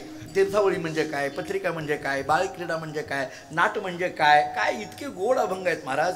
कधी कधी आपण खरं तर ते वाचले पाहिजे. दुर्दैव असं आहे, आपल्याकडे गाथा घरात असते पण आपण गाथ्याला पाहत नाही, वाचत नाही. तुम्ही हे अभंग किती गोड आहेत पहा, काय पत्रिकेचे अभंग आहेत. तुकोबारांचं हृदय काय आहे हे त्याच्यातून प्रगट होतं. एका वारकऱ्याजवळ पत्रिका पत्र पाठवावं आणि पांडुरंगाला आपल्या अंतःकरणातल्या भावना, माझं हृदय तुझ्या दर्शनाविना कसं होत आहे हे पत्राच्या द्वारे भगवंताच्या समोर वारकऱ्याच्या हाताकरवी ते पत्र तुकाराम महाराजांनी द्यावं. किती गोड आहे महाराज. तीर्थावळी वाचा तुम्ही, नामदेवरायांचा आणि ज्ञानोबारायांचा संवाद काय गोड दिसून येतो. बाळक्रीडा वाचा, काय कृष्णचरित्र आहे ते कळून येतं. मी थोडंसं धाडस करून बोलतो, काही वाईट वाटून घेऊ नका. श्रीमद भागवतातला दशमस्कंद म्हणजे आमच्या तुकोबारायांची नामदेवरायांची बाळक्रीडा. थोडंसं पुढं बोलू. श्रीमद भागवतातला दशमस्कंद म्हणजे तुकोबारायांची बाळक्रीडा. थोडंसं वारकरी असल्यामुळे उलटं बोलतो. तुकोबारायांची बाळक्रीडा म्हणजे श्रीमद भागवतातला दशमस्कंद. वारकरी असल्यामुळे मला तुकोबार आहे अगोदर, ज्ञानोबार आहे अगोदर, नामदेव आहे अगोदर, मग भागवत सगळं मान्य आहे. पण अगोदर ज्ञानोबार आहे, तुकोबार आहे. म्हणजे एकीकडे नाथामध्ये महाराज म्हणतात तुझं मी आठविले नाही कधी, आणि एकीकडे मात्र म्हणायचं माझी मज झाली अनावर वाचा. विरुद्ध एकमेकाच्या पद्धतीची प्रमाण पण महाराजांनी एकत्रित किती पद्धतीने मांडली. बरं जाऊ द्या, काय सांगू गर्भीची यातना. मज भोगिता नारायण मौस मन मूत्र जाना तुझा क्षणोक्षणा ध्यात असे. आणि दुसरीकडे म्हणायचं तुका म्हणे गर्भवासी. एकीकडे म्हणायचे गर्भीच्या यातना आणि इकडे म्हणायचं मात्र अशा पद्धतीने. किंवा संत समागमी धरावी आवडी करावी तातडी एकीकडे म्हणायचं आणि एकीकडे म्हणायचं तुका म्हणे येते न चले तातडी. आता हे लावायचं कुठं? एकीकडे म्हणायचं तुका म्हणे नटधारी भोग भोगूनी म्हणायचं आणि पुन्हा म्हणायचं ब्रह्मचारी. कसं काही शक्य आहे महाराज? एकमेकाच्या विरुद्ध असलेले शब्द कित्येक ठिकाणी आपल्याला दिसून येतात. हा विरोध नाही, हा विरोधाभास आहे. फक्त त्याचा समन्वय करता आला पाहिजे. आणि बरे झालं हे कसं लावायचं जरा थोडं सांगतो. दिवाळं निघणं ही प्रतिकूलता आहे. दिवाळं निघणं ही प्रतिकूलता आहे. पण तुकाराम महाराजांच्या चरित्रातला मला भावलेला एक विषय सांगतो. मला असं वाटतं मानवी जीवनामध्ये आलेली प्रापंचिक प्रतिकूलता ही प्रापंचिक प्रतिकूलता नसते, ती पारमार्थिक अनुकूलता असते. हे ज्या चरित्राने जगाला शिकविलं ते तुकोबारांचं चरित्र आहे. विचार करा, प्रापंचिक प्रतिकूलता दिवाळं निघालं असं असताना सुद्धा महाराजांनी त्याला अनुकूल म्हणावं, बरे झाले असं म्हणावं, हे किती वैशिष्ट्यपूर्ण आहे. महाराज सांगतात मग अशा स्थितीमध्ये असलेले तुकोबार आहे. एकाने विचारलं, महाराज तुमच्याकडे प्रपंचातलं तर काही दिसून येत नाही, तरी तुम्ही एवढे प्रसन्न आहात, एवढे आनंदी आहात, एवढे समाधानी आहात. महाराजांनी हे कसं काय? महाराजांनी त्याच्याकडे पाहिलं आणि सांगितलं, हे बघ माझं जीवन खऱ्या अर्थाने आज आनंदी आहे, पूर्ण आहे, समाधानी आहे, प्रसन्न आहे. नवे नवे माझं जीवन खऱ्या अर्थाने आज धन्य आहे. त्याला आश्चर्य वाटायला लागलं. तो म्हटला, महाराज धन्य हा शब्द प्रापंचिक प्रतिकूलतेला कधी वापरला असं कधी दिसून येत नाही. धन्य हा शब्द अनुकूलतेचं वाचक आहे, प्रतिकूलतेचं वाचक नाहीये. बघा पटतंय का माझं बोलणं? धन्य हा शब्द प्रतिकूलता आली की धन्य असं नाहीये, अनुकूलता आली की धन्य. मला सांगा, धन्य हा शब्द आपल्याकडे अनुकूल झालं की धन्य आहे ना? प्रतिकूल झाल्यानंतर धन्य आहे का? बरं मी आपल्यालाच विचारतो, गोहिरवाडीकरांनाच विचारतो. नियोजित असलेले कीर्तनकार आपल्या गावात कीर्तनाला येणं हे कसं आहे? धन्य. ते कसं आहे? धन्य. महाराज आलाच नाही, धन्य झालो, कसं काय शक्य आहे? कोणी म्हणेल का महाराज? म्हणजे धन्य हा शब्द प्रतिकूलतेचं वाचक नाही, तो अनुकूलतेचं वाचक आहे. तुमच्याकडं सगळी प्रतिकूलता आहे आणि तरी तुम्ही म्हणता की माझं जीवन आज धन्य आहे. असं काय घडलंय की तुम्ही धन्य हा शब्द वापरायला लागला. मुळात धन्य धन्य या शब्दाचा अर्थ तरी नेमकं काय, धन्य या शब्दाची व्यवस्था तरी नेमकी काय, धन्य या शब्दाचा पारमार्थिक अर्थ काय करायचा मी आपल्याला धावतं सांगतो. जरा ऐका, धावतं सांगतो. धन्य हा शब्द सत्तेचा वाचक आहे का धन्य हा शब्द संपत्तीचा वाचक आहे? काय नेमकं करणार? सत्ता मिळाली म्हणजे धन्य झालो असं म्हणता येईल का संपत्ती मिळाली म्हणजे धन्य झालो असं म्हणता येईल? थोडंसं पुढं बोलू. सत्ता मिळाली म्हणजे धन्य झालो असं तर म्हणताच येणार नाही. संपत्ती मिळाली म्हणजे धन्य झालो असंही म्हणता येत नाही. पुढं बोलू. अहो, सत्ता आणि संपत्ती दोन्ही मिळालं तरी धन्य झालो असंही म्हणता येत नाही. जर म्हणता येत असेल तर मी एकच नाव तुमच्या समोर ठेवतो. रामायणामध्ये राजा रावणाच्या जीवनामध्ये याच्यातलं काय कमी होतं सांगा? सत्ता तरी कमी होती का संपत्ती तरी कमी होती? मग मला सांगा, कुठंतरी रामायणात असा शब्द आहे का की रावण धन्य झालाय? असं कुठंतरी शब्द आहे? रावण हा शब्द तरी कानावर बरा वाटतो का ऐकायला? बरं, रामायणातले काही काही शब्द असे आहेत, मला सांगा काही शब्द तो मला इकडली फार माहिती नाही. मी खरं गुरुजी, मी पहिल्यांदाच म्हणजे मी सोमनाथ महाराजांनाही म्हटलं, माझा फारसा प्रवास या भागामध्ये नाही. माझ्या माहितीप्रमाणे तर मागे कधी आठवत नाही आहे, परंतु मी महादेवांना म्हटलं, महादेवांना मला फोन करायचे, पण मी कधी आलेलो नाही. माझी व्यस्तता, मी कधी आलो नाही, पहिल्यांदा आलो आहे. मला इकडली फारशी माहिती नाही. मला विचारायचं आहे आपल्याला, कैकई नावाची एखादी बाई आहे का तुमच्या भागात? सगळ्या ह्या तिचं नाव कैकई आहे का? नसेल, माझ्या माहितीप्रमाणे नसेल. तुमच्याकडे काय घेऊन बसला? आमच्याकडे पण नाही आहे, पंढरपुराकडे पण नाही आहे. अहो, देशभर मी फिरतो, अनेक राज्यांमध्ये फिरतो, कुठेही काही नावाची एकही बाई सापडणार नाही. हा, स्वभावाच्या सापडतील, ती गोष्ट त्यातही सांगतो. आपल्या भुईरवाडीमध्ये नाही, मला माघारी जायचं आहे. इथं कौशल्या, सगळ्या कौशल्या. मला सांगा, काही हा शब्द कानावर बरा वाटतो का? मंथरा हा शब्द कानावर बरा वाटतो का? रावण हा शब्द कानावर बरा वाटतो का? धन्य हा शब्द या 3-4 लोकांच्या नावाच्या संबंधाने कधीतरी रामायणात आलाय का? मग मला सांगा, राजा रावणाच्या जीवनामध्ये एवढी सत्ता, एवढी संपत्ती, धन्य हा शब्द कधी येत नाही. आमचे गुरुजी एक वाक्य सांगायचे, गुरु रे भाऊ, पाठशाळेमध्ये असताना. आता भाऊंना आपण नाही कधी तुम्ही पाहिलेले मंडळी, 8-9 वर्ष झालं ते गेले, पण फार वेदांत शास्त्र आणि भक्तिशास्त्र दोन्ही तयार महाराज, खूप तयार. आज जे महाराष्ट्रामध्ये जेवढे विद्वान कीर्तनकार म्हणून आहेत ते सगळे त्यांचे विद्यार्थी फार तयार होते. फार साधं राहणं, साधं धोतर असायचं, साधा शर्ट असायचा, साधी टोपी असायची, त्याला कधी इस्त्री नसायची, साधं कुठेतरी कोपऱ्यात बसायचं. परंतु गुरुजी असं होतं महाराज, जसं तुम्ही या क्षेत्रातले दिग्गज, तसं वेदांतामध्ये अर्ध्या रात्री जरी ब्रह्मसूत्रातली पंक्ती विचारली, हे आम्हाला लागत नाही तरी ते सांगायचे. अर्ध्या रात्री विचारलं तरी विद्यार्थ्याला सांगण्याची तळमळ काय असावी हे आम्ही आमच्या गुरूंकडे पाहिलं महाराज. गुरुजी आमचे फार गमतीने बोलायचे. गुरुरी भाऊ पाठामध्ये असताना असं म्हणायचे, सत्ता आली म्हणजे धन्य होत नाही, संपत्ती आली म्हणजेही धन्य होत नाही, सत्ता संपत्ती दोन्ही आलं म्हणजेही धन्य होत नाही. एका दिवस असं होईल. कसं होईल? सत्ता आली म्हणजे संपत्ती येईल, किंवा संपत्ती आली म्हणजे सत्ता येईल, असं होईल. सत्ता आली की संपत्ती येईल. एखाद्याकडे संपत्ती नसते पण सत्ता आल्यानंतर दिसून येते. बरोबर आहे, दिसून येते. नाही हो, त्याच्याकडे काही नव्हतं, अध्यक्ष झाल्यापासून एवढा श्रीमंत झाला, असं होत आहे की नाही? म्हणजे संपत्ती सत्तेने मिळवता येईल किंवा संपत्तीने सत्ता मिळवता येईल, पण सत्ता आणि संपत्ती दोन्ही एकत्रित आलं तरी धन्य होत नाही. मग धन्य या शब्दाचा अर्थ नेमकं काय आहे? असं तुकाराम महाराज तुमच्या जीवनात काय घडलंय की तुम्ही स्वतःला धन्य म्हणायला लागला? महाराजांनी त्या धन्यतेचं कारण सांगितलंय अभंग. धन्य काळ संत भेटी, धन्य काळ संत भेटी, काळ संत भेटी, धन्य काळ संत भेटी, धन्य काळ संत भेटी,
काळ, आजची वेळ, आजचा दिवस माझ्या जीवनामध्ये अत्यंत धन्य आहे. धन्य धन्य या शब्दाचा अर्थ नेमकं काय करायचा ऐका. पंचदशीने केलेला अर्थ सांगून पुढे जातो. पंचदशीकार असं सांगतात, आत्मस्वरूपाचं सतत प्रतीती येणं याला धन्य म्हणा. ब्रह्मानंद स्पष्ट प्रतीतीला येणं याला धन्य म्हणा. अज्ञान कुठल्या कुठं पळून जाणं याला धन्य म्हणा. संसारिक दुःख संपून जाणं याला धन्य म्हणा. कृतकृत्यता होणं याला धन्य म्हणा. प्राप्त्यता होणं याला धन्य म्हणा. आणि निरंकुशात तृप्ती प्राप्त होणं याला धन्य म्हणा. या 7 पद्धतीच्या धन्यतेकरिता पंचदशीकारांनी 4 श्लोक सांगितलेले आहेत. शास्त्र आम्हाला असं सांगतं, धन्योहम धन्योहम स्वात्मानम अंजसा वेद्मी, धन्योहम ब्रह्मानंदो विभाति मी स्पष्टम, धन्योहम दुःखम संसारिकम न विक्षद्य, धन्योहम सस्याज्ञानम पलायितम क्वापि, धन्योहम कर्तव्यम मे न विद्यते किंचित, धन्योहम प्राप्तव्यम सर्वम अद्य संपन्नम, धन्योहम तृप्तिर्मे कोपमा भवे लोके, धन्योहम धन्यः पुनर्धन्यः धन्यः. या 4 श्लोकामध्ये अशी 7 पद्धतीची धन्यता सांगितली. महाराज सांगतात, माझं जीवन आज धन्य आहे, काहीही कर्तव्य राहिलं नाही. 4थी याची ठाई काहीच करणे नाही, काहीही प्राप्तव्य राहिलं नाही. मला प्रश्न असा उपस्थित होतो, महाराज धन्य काळ असं म्हणतात, काळाला धन्यता महाराजांनी का दिली असेल? असं काय घडलं की संत भेटीच्या काळाला महाराज धन्य म्हणतात? संतांची भेट झालेली जो वेळ आहे, जो काळ आहे, जो दिवस आहे, तुकाराम महाराज सांगतात तो माझ्या जीवनातला अत्यंत धन्य आहे. असं घडतं काय नेमकं संतांच्या भेटीत की त्याला धन्य म्हणावं? मी 3 उत्तरं देऊन पुढे जातो. एक कर्मशास्त्रातून, एक ज्ञानशास्त्रातून आणि एक भक्तिशास्त्रातून एक वाक्य सांगतो आणि त्याला एक उदाहरण देऊन पुढे जातो. माझा मुद्दा काय आहे हे लक्षात घ्या. संत भेटीच्या काळाला तुकाराम महाराज धन्य का म्हणतात? माझा हा प्रश्न आहे. संत भेटीच्या काळाला तुकाराम महाराज धन्य का म्हणतात? मी कर्मशास्त्रातून एक उत्तर देतो.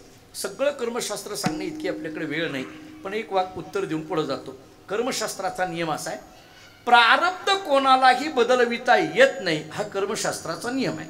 माझ्या माहितीप्रमाणे सगळ्यांना हा पटणार आहे. काही याच्यात कसल्याही पद्धतीची अडचण नाही. प्रारब्ध बदलविता येत नाही हा कर्मशास्त्राचा काय आहे? नियम आहे. जे आमच्या नशिबात आहे ते होणार म्हणजे होणारच, काही असो. प्रारब्ध आमचं जे ठरलेलं आहे, ज्या दिवशी जे व्हायचं असं ठरलेलं आहे ते होणार म्हणजे होणार. बरोबर आहे? आता नीट ऐका. प्रारब्ध बदलविता येत नाही हा कर्मशास्त्राचा नियम आहे, पण संतांची भेट झाली की प्रारब्धच बदलून जातं, म्हणून संत भेटीच्या काळाला धन्य म्हणा. पडते का पहा, जरा वेगळ्या अंगाने सांगतो म्हणजे आपल्या लक्षात येईल. प्रारब्ध बदलविता येत नाही हा कर्मशास्त्राचा नियम आहे, पण संतांची भेट झाली की प्रारब्ध बदलून जातं, म्हणून संत भेटीच्या काळाला धन्य म्हणा. तुम्ही कुणीतरी म्हणेल नाही आम्हाला हे समजलं. मी उदाहरण देतो. माझा स्वभाव असा आहे, जोपर्यंत तुम्ही कळालं म्हणून हो म्हणत नाही तोपर्यंत सोडायचं नाही. ते विचार आहे, प्रमोदा त्या शास्त्री महाराज समोर बसले त्यांना विचारा. माझा स्वभावच असा आहे, जोपर्यंत तुम्ही हो म्हणून मान डोलवत नाही. त्याच्यात एक क्लू देतो. कीर्तन वेळेवर सुटावं असं वाटत असेल, नाही कळालं तरी कळालं म्हणा. माझं काय गेलं महाराज? माझं म्हणणं गुरुजी असं आहे की आम्ही जर एवढी धावपळ करत 2 तास तुमच्या समोर उभ्या असेल आणि तुम्ही सगळी कामाची माणसं आहेत महाराज, इथं कोण रिकाम आहे मला सांगा? तुम्ही सगळी कामं सोडून जर 2 तास माझ्या समोर बसलेला असेल तर माझं कीर्तनकार म्हणून काम आहे की 2 तासात तुमच्या पदरात काहीतरी टाकणं आणि तुमचं काम आहे इथून काहीतरी घेऊन जाणं. हा वक्ता आणि श्रोता असा एकजीव झाल्याशिवाय कीर्तनाचा परिणाम समाजावर होणार नाही. नाहीतरी एरवी आम्ही अशी कीर्तनं करतच राहू, तुम्ही ऐकतच राहा, पदरात काय पडलं? आपण कीर्तन आज एवढं महत्त्वाचं साधन आणि माध्यम झालंय की समाजामध्ये बौद्धिकता वाढवण्याकरता आत्ता सगळ्यात प्रभावी साधन जर काय असेल तर ते कीर्तन आहे. माझी विनंती आहे, कीर्तन असं ऐकलं पाहिजे, अशी इतकी बुद्धीमध्ये आमच्या वैचारिक पातळीमध्ये काहीतरी बदल झाला पाहिजे. असं कीर्तन ऐकावं, अशीच कीर्तन ऐकावी. मला जे मांडायचं आहे ते लक्षात घ्या. पुन्हा माझा विषय, मी विषयाला सोडून जाणार नाही. संत भेटीच्या काळाला धन्य का म्हणायचं एवढाच मुद्दा चाललाय. मित्र अनेक वेळेला सांगत असतो, श्रोत्यांनी मुद्दा पकडून ठेवायचा म्हणजे वक्त्याला मुद्द्यावर येता येतं. मुद्दा नाही तर दुसऱ्या भाषेत सांगू का, दुसऱ्या गमतीने सांगू. आम्हा कीर्तनकाराचा कासरा किती का लांब जाईना, तुम्ही खुटा सोडायचा नाही. आता कळालं का बघा, आपण सगळी गावकरी मंडळी आहेत, खुटा सोडायचा नाही. आमचा कासरा किती का, आम्हाला इकडे तिकडे फिरावं लागतं. एकदा रामायणात, एकदा महाभारतात, एकदा ज्ञानेश्वरीत, एकदा गात्यात, इकडे तिकडे फिरावं लागतं. तरी माझी महाराष्ट्रातल्या सगळ्या कीर्तनकारांना विनंती आहे, कीर्तनामध्ये कुठेही फिरा पण जय विठ्ठलच्या जागेवर येत चला. बऱ्याचदा काही काही कीर्तनकार ओढून आणावे लागतात अभंगावर, या अभंगावर या, अभंगावर या. आमचे गुरुजी एक वाक्य सांगायचे, काही काही कीर्तनकार अभंगाला दुखवितच नाहीत म्हणायचे. तुम्ही असं होतं नाही. म्हणून मी पुन्हा मुद्द्यावर येतो आपल्या. धन्य काळ संत भेटी, माझा हाच मुद्दा चाललाय. संत भेटीच्या काळाला धन्य का म्हणायचं? मी पहिलं उत्तर कर्मशास्त्रातून देत होतो. प्रारब्ध बदलविता येत नाही हा कर्मशास्त्राचा नियम आहे, पण संत भेट झाली की त्या संत भेटीमध्ये प्रारब्धच बदलून जातं. म्हणून संत भेटीचा काळ धन्य. कधी घडलं असं उदाहरण देतो, धावतं देतो, माहित आहे तुम्हाला, फक्त लावून देतो. सच्चिदानंद बाबा गेले आणि त्यांची बायको सती जाण्याकरता निघाली. मला जिथं बोलायचं तिथं जातो. सच्चिदानंद बाबा म्हणजे कोण? ज्ञानेश्वरीचे लेखक. सच्चिदानंद बाबा आदरे लेखक झाला. 18व्या अध्यायाच्या शेवटी बोललाय. सच्चिदानंद बाबा गेले. माणूस जाणं म्हणजे त्यांचं प्रारब्ध संपलं. नियम काय आहे बघा. आता वेदांताचा इतका विचार आहे, विस्तार माझ्या डोळ्यासमोर. अज्ञानाच्या दोन शक्ती, एक आवरण, दुसरी विक्षेप. आवरण शक्तीच्या नाशाकरता ज्ञानाची गरज, विक्षेपाच्या नाशाकरता प्रारब्धाची गरज. म्हणजे विक्षेप जोपर्यंत आहे तोपर्यंत देह राहणार आहे, आणि विक्षेप कधीपर्यंत आहे? जोपर्यंत प्रारब्ध आहे तोपर्यंत विक्षेप आहे, तोपर्यंत देह आहे. मग प्रारब्ध संपलं की विक्षेप शक्ती संपली, म्हणजे देहपात झाला. म्हणजे प्रारब्ध संपणं म्हणजे देहपात होणं. माणूस मरणं म्हणजे त्याचं त्या ठिकाणचं प्रारब्ध संपणं. बरोबर आहे? आता पुढचं ऐका. माणूस सच्चिदानंद बाबा गेले, त्यांचं प्रारब्ध संपलं. सच्चिदानंद बाबा गेले. आता त्यांची बायको सती जाण्याकरता निघाली. चितेमध्ये उडी टाकायला निघाली. जाताना तिनं ज्ञानोबारांना पाहिलं. तिला वाटायला लागलं आपण उडी टाकणार आहोत. जाता जाता महात्म्याचं दर्शन घ्यावं. पाया पडली. ज्ञानोबारा डोळे झाकून ध्यानस्थ होते. एकदम पाया पडल्याबरोबर ज्ञानेश्वर महाराजांनी आशीर्वाद दिला, सौभाग्यवती भव. ती बाई रडायला लागली. डोळे उघडले. ज्ञानोबारांनी विचारलं काय झालं रडायला? त्या बाईने सांगितलं, माऊली तुमचा आशीर्वाद ऐकून दुःख झालं म्हणून मी रडायला लागले. ज्ञानोबारांनी सांगितलं, लोकांना आशीर्वादाचा आनंद होत असतो, तुला दुःख झालं. लोक आनंद व्यक्त करतात. बरं हा आशीर्वाद मी स्वतःहून दिलाय, तू मागितलेला नाहीये. एक सांगू, आशीर्वाद हा गुरूंकडून स्वतःहून यावा लागतो. ऐसी कर्म साम्य दशा जेत होय विरेशा. मग श्री गुरु आपैसा भेटीची गा, मग लावून हात कुरवाळीला माता. सद्गुरूंकडून स्वतःहून आशीर्वाद यावा लागतो. ती कर्मसाम्य दशा शिष्याची झाली की त्या शिष्याने गुरूंना म्हणायची गरज नाही मला आशीर्वाद द्या. तो गुरूंचा आशीर्वाद आपोआप प्राप्तच झालेला असतो. मागायचं नसतं. लोक इतकी विचित्र आहेत. आम्हाला घरी घेऊन जातात, आमचा हात स्वतःच उचलतात आणि त्यांच्या डोक्यावर ठेवून घेतात. असं कुठं आशीर्वाद असतं? कोणाला कोणता काही कोणाला काय मागावं हे. मी कॉलेजमध्ये होतो गुरुजी, 2003ची गोष्ट आहे. LLBला होतो तेव्हा काही माझं लग्न वगैरे झालेलं नव्हतं. 2003ला आमच्याकडे ते बार्शीमध्ये इकडं तिकडं पूजेला घेऊन जायचे. आणि ते घेऊन गेले एके ठिकाणी. आणि ते मग आता शिष्य परिवार पाया पडायला आले सगळे. त्याच्यातला एक 25-30 वर्षाचा मुलगा माझ्या पाया पडायला लागला. त्याच्या वडिलांनी सांगितलं, महाराज याच्या डोक्यावर हात ठेवा. म्हटलं नको. नाही ठेवा. म्हटलं नको, आपले हात कसे आहेत माहिती आहेत, कशाला दुसऱ्याच्या डोक्यावर हात ठेवायचे. म्हटलं नको. तो वडील ऐकेच ना. तो म्हटलं नाही महाराज डोक्यावर हात ठेवा. म्हटलं हो का? नाही म्हटलं आणखी त्याचं लग्न झालं नाही. म्हटलं माझंच झालं नाही, मी त्याला काय आशीर्वाद देऊ? कशा करता उगीच काहीतरी मागत राहायचं? असं नसतंय महाराज. कर्म साम्य दशा व्हावी. आपली साम्य दशा झाली की मागायची गरज नाही, आपोआप आपैसा भेटीची का. ज्ञानोबारांनी सांगितलं, तू मागितलेला नाही आशीर्वाद, मी दिलाय. सौभाग्यवती भव असं मी म्हटलंय, आणि तरी तू रडायला लागली. ज्ञानो ती बाई म्हणायला लागली, माऊली ती चिता पहा माझ्या पतीची. माझे पती गेलेले आहेत, मी सती जायला निघाली. माझे पती गेले असताना तुम्ही म्हणता सौभाग्यवती भव. मी सती जायला निघाल्यानंतर तुम्ही म्हणता सौभाग्यवती भव. कसं काय हे लागू पडेल? माझे पती गेल्याचं जितकं दुःख आहे त्याच्यापेक्षा सुद्धा संतांच्या मुखातले शब्द आज खोटे होतात, ज्याचं जास्त दुःख आहे. म्हटलं फार दुःख आहे. कोण विश्वास ठेवणार संतांच्या शब्दावर? आज खोटं होतंय माऊली तुमचं बोलणं. ज्ञानोबारांनी विचार केला, मी आशीर्वाद दिला म्हणजे मी नाही, बोलविता धनी वेगळाची. केनापी देवेना हृदय स्थितेना. ज्ञानोबारांनी सांगितलं, तुझ्या नवऱ्याचं नाव काय? तिनं सांगितलं सच्चिदानंद. ज्ञानेश्वर महाराज हसायला लागले. ती म्हणायला लागली, काय झालं हसायला? ज्ञानोबाराय सांगतात, तुझ्या नवऱ्याचं नाव सच्चिदानंद सांगते. मग नीट ऐक. जे सत असतं, चित असतं, आनंद असतं, ते नित्य आणि पूर्ण असतं. ते कधी मरत नसतं. आपल्या जवळचं पाणी घेतलं, सच्चिदानंदाच्या अंगावर शिंपडलं. कुठं निघाला सच्चिदानंद?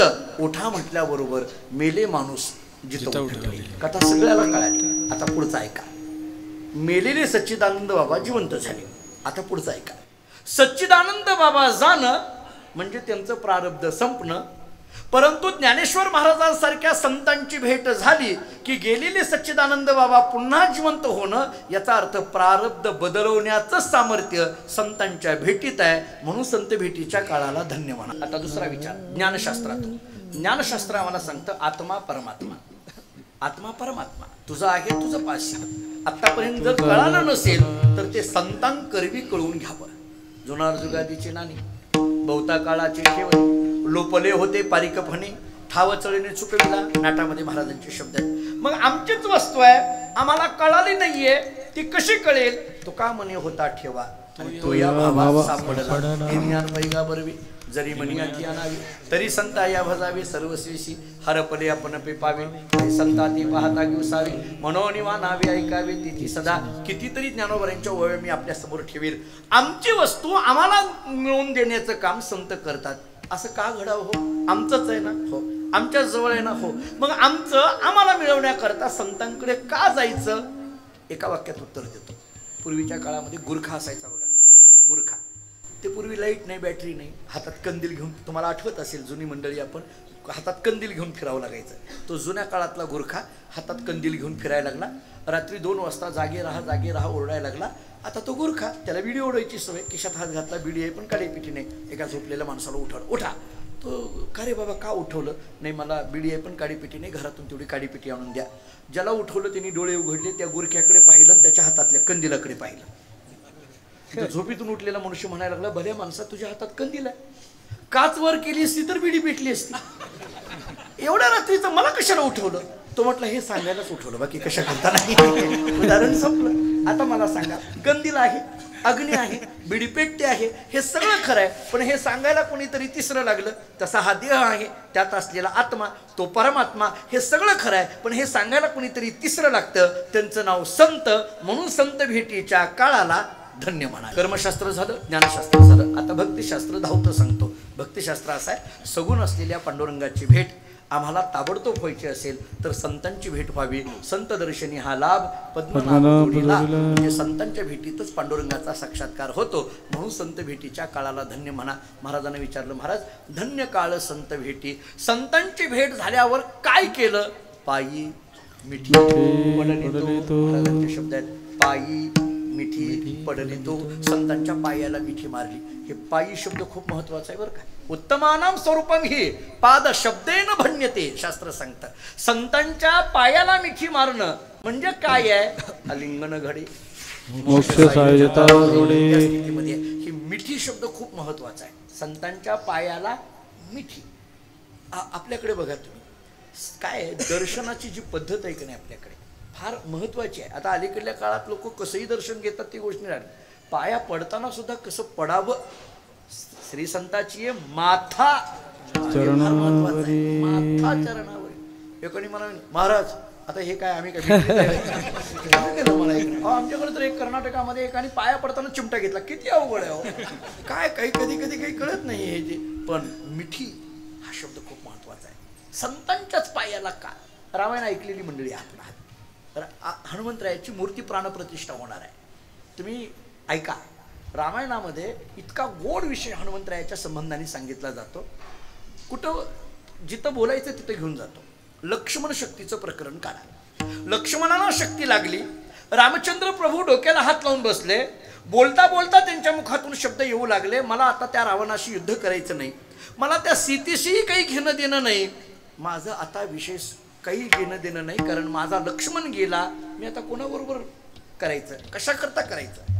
हनुमंतरायाला वाटायला लागलं आता लक्ष्मण गेल्यामुळे हे डोक्याला हात लावून बसले, सीतामाईला आणायचं आता थोडं राहिलंय आणि हे डोक्याला हात लावून बसले. बोलता बोलता म्हणायला लागले मला युद्ध करायचं नाही. खरं तर यांच्या जीवावर आम्ही युद्ध करायला सुरुवात झालो आणि मुख्य माणसाने जर डोक्याला हात लावला तर कोणाच्या जोरावर आपण हे करायचं. मुख्य माणसाने कधी डोक्याला हात लावून बसायचं नसतं. निवडणुकीला उभा राहिलेल्या माणसाने जर म्हटलं आपण काही निवडून येतो का, कोण यायला लागले तुला आणायला लागले बाबा असं म्हणून जमत नसतं. त्यानं म्हणायचं असतं आपणच येणार आहोत, आपणच येणार असं म्हणायचं असतं. तसं प्रभू रामचंद्र डोक्याला हात लावून बसले. असं कसं काय होईल. हनुमंतरायांनी बोलता बोलता सांगितलं प्रभू लक्ष्मणाला शक्ती लागली हे महत्वाचं नाहीये, सीतामाई घेऊन येणं महत्वाचं आहे. रामचंद्र प्रभू हनुमंतरायाकडे पाहतात आणि हनुमंतरायाला विचारतात, हनुमंता लक्ष्मण महत्वाचा नाही असं म्हणतोस तू, सीता महत्वाची असं म्हणतो. नीट ऐक म्हटले, या जगामध्ये सीतेसारखी दुसरी स्त्री भेटेल पण लक्ष्मणासारखा दुसरा भाऊ भेटणार नाही म्हटले. काय रामचंद्र प्रभूंचं प्रेम होतं पहा. काहीतरी केलं पाहिजे. काय करायचं, सुषेण नावाच्या वैद्याला घेऊन या, तो औषध दे. त्याला बोलून आणलं, त्याला विनंती केली औषध उपचार कर. बिभीषण म्हणायला लागले ते काहीतरी औषध सांग. ते ऐकेच ना. सुग्रीवानी विनंती केली तरी ते ऐके ना. ते सुषेण म्हटलं मी देत नाही. म्हणले का, मी तिकडल्या पार्टीत आहे, ते रावणाकडनं आलतं ना, म्हणजे हे गोंधळ तेव्हापासूनचे आहेत हे पार्टीचे. म्हणजे मी तिकडला आहे, इकडं कसं काय औषध देऊ. ते बिभीषणांनी सांगितलं तू वैद्य आहे, ते तसलं पार्टीनं अमुक तमुक म्हणू नकोस, तू वैद्य, तू औषध दिलं पाहिजे. बिभीषण विनंती करतोय ते ऐकत नाही, सुग्रीव विनंती करतोय तो सुषेण ऐकत नाही. हे हनुमंतरायांनी पाहिलं. हनुमंतरायाचा कार्यक्रम जरा वेगळा आहे. हनुमंतरायांनी त्या सुषेणाला जरा बाजूला घेतलं आणि हातातली गदा दाखवली. कसं करतो बोल म्हटले. ते तुम्हाला एक सांगू का, काही काही माणसं त्याच्याशिवाय ऐकतही नाही, हे करायचे. कधी त्यांना गदाही दाखवली पाहिजे. ती गदा पाहिल्याबरोबर सुषेणाच्या लक्षात आलं आपण जर नाही सांगितलं तर प्रथम पुण्यस्मरण वर्ष श्राद्ध आपलं इथंच आहे. ते सुषेणाने सांगितलं हनुमंतरायला, हो हनुमंतराय मारू नका म्हटले, मी सांगतो मारू नका. सांग म्हटले, काय औषध काय आहे ते सांग, तुला कळते ना सांग. पण ते सुषेण म्हणायला लागला नाही कोण घेऊन येईल. हनुमंतरायांनी सांगितलं ते डोकं तू लावू नको ना, तुझा आवाका केवढा आहे तेवढं बोलावं. आता कळालं का बघा, आपल्या आवाक्याच्या बाहेर माणसाने जाऊ नये. आपल्याला केवढं कळतं तेवढ्यातलं बोलावं, तेवढंच हे करावं. काही माणसं फार गमतीची महाराज. आता सुजिताजीत महाराज बरोबर ना, आम्हाला अजय अतुल माहित नाही, सुजिताजीतच माहिती आहे आम्हाला हे. त्यामुळं तुम्ही दोघं आता हे इतकी गोड वाजवतात, त्यांना त्यातलं कळतंय काय कमी जास्त सगळं. काही माणसं उगीच कमी झाले. आता तुम्ही गबसा ना, ते ती बघतील ना, त्यांना बोलवलंय कशा करता ते बघतील ना. आपला आवाका केवढा तेवढं बघावं, ज्याच्या त्याच्या क्षेत्रातलं ज्याच्या त्याला विचारावं. आता यांना दोघांना तुम्ही काय विचारलं पाहिजे, सरपटी कशी वाजवायची विचारा, मुकडा कसा वाजवायचा विचारा, लग्गी कशी वाजवायची विचारा, उतरणी कशी घ्यायची विचारा. यांना त्यातलं कळतं. तिथं आता गुरुजी आमचे गरुड गुरुजी आहेत, सोमनाथ महाराज आहेत, यांना सगळ्यांना काय विचारा. गुरुजी आज स्वतः इथं आहेत, यांना भजनातलं विचारा, त्यांना त्यातलं ज्ञान आहे. दीडकी अभंग कसा म्हणायचा, एकटुकी अभंग कसा म्हणायचा, चौकळ्या चरणाची प्रमाणं कशी म्हणायचे, काकड्याची चाली कोणत्या आहेत, वासुदेव कसा म्हणायचा, आंधळा पांगळा कसा म्हणायचा, जोगी कसा म्हणायचा, यांना त्यातलं ज्ञान आहे. मी कीर्तन करायचं, तुम्ही मला काय विचारलं पाहिजे, ज्ञानेश्वरीतलं विचारा, गात्यातलं विचारा, वेदांतातली प्रक्रिया विचारा. एकाने मला विचारलं महाराज तुमचं लग्न झालं, काय घेणं दिलं तुम्हाला, तुमचा मुलगा काय, अरे गरज काय आपल्याला त्याची, आपल्याला काय पाहिजे त्यांच्याकडनं तेवढं घ्यावं, अन्य गोष्टीमध्ये चर्चा करू नये. हनुमंतरायांनी त्या सुषेणाकडे पाहिलं आणि सुषेणाला सांगितलं तू फक्त औषध सांग, ते कसं घेऊन यायचं ते आमच्याने बघू. ते म्हटले मग ते द्रोणागिरी पर्वतावर जावं लागेल, संजीवनी नावाची वल्ली आणावी लागेल, सूर्योदयाच्या अगोदर घेऊन यावं लागेल वगैरे वगैरे. ठीक आहे, हनुमंतराय गेले आणि त्यांनी ते औषध सापडलं नाही म्हणून पर्वत उचलला, असं आम्ही लहानपणी ऐकत आलो. तुम्ही बहुतेक तेच ऐकलं असेल. आम्ही तर ते गावाकडे आमच्याकडे रामायणात तेच आमच्याकडे रामायणाच्या पोथ्या आहेत, तुमच्याकडे काय आहे मला माहीत नाही. आमच्याकडे कसं आहे आता आपल्या मराठवाड्यामध्ये काय आहे तुम्हालाही माहिती आहे, एक जण वाचणारा असतो आणि एक जण सांगणारा. त्याला आमच्याकडे रामायणाची पोथी म्हणतात, म्हणजे भावार्थ रामायणाची. तुमच्याकडे बहुतेक फार कमी असेल असं वाटतंय, पण आमच्याकडे गावोगावी काही गावी तर असं आहे कधी रामायण सुरू झालं ते वयोवृद्ध माणसांनाही माहीत नाही. पिढ्यानपिढ्या एक जण वाचणारा एक जण सांगणारा. आमच्याकडे फडावर तर एवढी गावं, मी एका गेलो की आम्ही आपलं जातो, ते ब्रह्मपत्रातल्या ओव्याचा इतक्या अवघड असतात ओव्या, त्यातल्या एकाने वाचणारी ती ओढ बरं ते रामायण सांगणारी अशी गमतीची असतात महाराज. ते जर सांगायला लागले आणि जर त्याच्यामध्ये हनुमंतराय लंकेत गेले तर म्हणजे ती जणू काही हाच लंकेत गेलाय इतक्या तवातावानी सांगत असतात, म्हणजे ती भरलेलं असतं अंगात जर सगळं अगदी. आणि मग ती ओवी ते वाचताना एक अवघड आली, इतकी अवघड आली वेदांतातली ओवी, ती काही त्या सांगणाऱ्याला कळेना. त्यांनी एकच वाक्य वापरलं, या ओवीमध्ये नाथ महाराज फार खोल गेले, चला पुढं. म्हणजे आमच्याकडे बऱ्याचदा रामायण अर्ध रामायण चला पुढं मध्ये पण जातं. ते रामायण फार गमतीचं महाराज गावाकडे आमच्या. मग ते लहानपणी आम्ही ऐकत आलो. हनुमंतरायला ते सापडलं नाही म्हणून ते पर्वत उचलला. माझ्या मनात एक शंकाच आहे बघा, आता मी मांडतो तुमच्या पुढे. हनुमंतरायाला औषध सापडलं नाही या वाक्यावर माझ्या मनात शंका आहे. का सांगू का, बुद्धिमत्तांवर इष्टम हो. हनुमंतराय म्हणजे सामान्य नाही आहे, आपलं तर ग्रामदैवत आहे. बुद्धिमत्तांवर इष्टम, मग त्यांना औषध सापडलं नाही म्हणायचं कसं काय. मग हनुमंतरायांनी पर्वत का उचलला. मी उगी अर्थ असा करत असतो, माझ्या मनाचं आहे, काही खरं आहे असं नाही, पण उगी भाव काढत असतो. मी असं म्हणत असतो हनुमंतरायांनी पर्वत का उचलला. हनुमंतरायांनी विचार केला आता शक्ती कुणाला लागली, लक्ष्मणाला, म्हणून मला औषध आणायला पाठवलंय. लक्ष्मणाला शक्ती लागली, मला औषध आणायला पाठवलं. उद्या आणखीन कोणाला तर शक्ती लागल्यानंतर मलाच पाठवणार आहे, त्याच्यापेक्षा औषधाचं दुकान कुणाला का शक्ती लागेल. काय आहे तुम्हाला एक सांगतो, रामायण असं मोकळं ऐकत चला, असं लहान ऐकायचं नाही, मोकळं. आणि मला असं म्हणायचं आहे, रामचंद्र प्रभूंची नातराईंची कृपा ज्याच्यावर जशी आहे तसे तसे रामायणाचे भाव निघतात. वेगवेगळे रामायणाचे भाव काढावे, रामायणाचे भाव वाढवण्यापेक्षा त्याच्यातून रामायणाचे भाव काढलेले कधीही चांगलं. आपले काय भाव आहेत ते सगळे वेगळे आपल्या समाजाच्या समोर मांडावे. आता बघा, निघाले ते हनुमंतराय, निघाले ते भरताने पाहिलं आणि भरताला वाटलं की हे काहीतरी संकट आहे. त्याला माहीत नव्हतं कोण आहेत हनुमंतराय, काही माहीत नाही. त्यांनी एक धनुष्याला बाण लावला आणि तो बाण हनुमंतरायावर सोडला. आता बारीक आहे काय, तो बाण हनुमंतरायाच्या कंठावर प्रहार करायला निघाला. तेवढ्यात त्या बाणाच्या लक्षात आलं, ज्याला मारायला निघालोय त्या हनुमंतरायाच्या कंठातून राम राम शब्द बाहेर येत आहे. मग राम म्हणतोय याचा अर्थ रामभक्त आहे. मग रामभक्ताला आपल्याला मारता येत नाही, पाप लागेल. माघारी चला. कुठं जायचं? भरताकडे. कसं जाणार? त्यांचा अपमान होईल ना, आपण त्यांच्या परवानगी विना माघारी चाललोय, अपमान होईल ना, अपमानाचं पाप लागेल. पुढं गेलं रामभक्ताला मारण्याचं पाप लागेल, माघारी गेलं रामभक्ताचा अपमान केल्याचं पाप लागेल. हा प्रश्न कुणाला पडलाय? त्या बाणाला, लाकडी बाणाला. त्या बाणाच्या लक्षात आलं. भारतीय संस्कृती आम्हाला अशी सांगते, कोणताही प्रश्न पडला की संतांच्या पायाकडे चला. आणि म्हणून तो बाण हनुमंतरायाच्या कंठाकडे जाण्याच्या ऐवजी हनुमंतरायाच्या पायाकडे गेला, चरणाकडे गेला, अंगठ्याला स्पर्श केला, पाया पडला आणि असा स्पर्श करून खाली ओढत घेऊन निघाला. हनुमंतराय विचार करतात, एरवी मला प्रहार करण्याच्या ऐवजी पाया पडून हा कुठेतरी घेऊन जातोय. म्हणून त्या बाणाच्या बरोबर हनुमंतराय खाली येतात. भरताची आणि हनुमंतरायाची गाठ पडते. पुढचा सगळा अनर्थ टळतो. याच्यातून काय शिकावं? कोणताही प्रश्न पडला की संतांच्या पायाला मिठी मारावी, सगळे प्रश्न सुटतात. पायी मिठी पडली तो. मिठी पडल्याने झालं काय? महाराज सांगतात, सगळ्या गाठी निघून गेल्या अभंगाचं. संदेहाची सुटल्या गाठी, संदेहाच्या सुटल्या गाठी, संदेहाच्या सुटल्या गाठी, संदेहाच्या सुटल्या गाठी, संदेहाची सुटल्या गाठी, संदेहाच्या सुटल्या गाठी, संदेहाच्या सुटल्या गाठी,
रखुमाई हो रखुमाई विठोबा रखुमाई हो रखुमाई विठोबा रखुमाई हो रखुमाई विठोबा रखुमाई विठोबा रखुमाई विठोबा रखुमाई विठोबा रखुमाई विठोबा रखुमाई विठोबा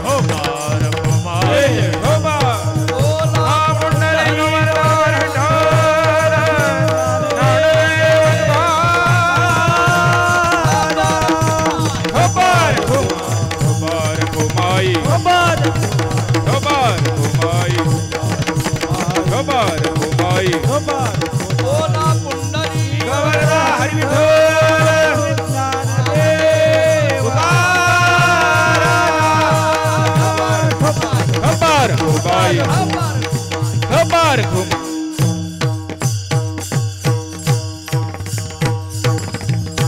धन्यकाळ संत भेटी पायी मिठी पडली तो संदेहाची सुटली गाठी झालो पुढे शीतळ विठाला विठाला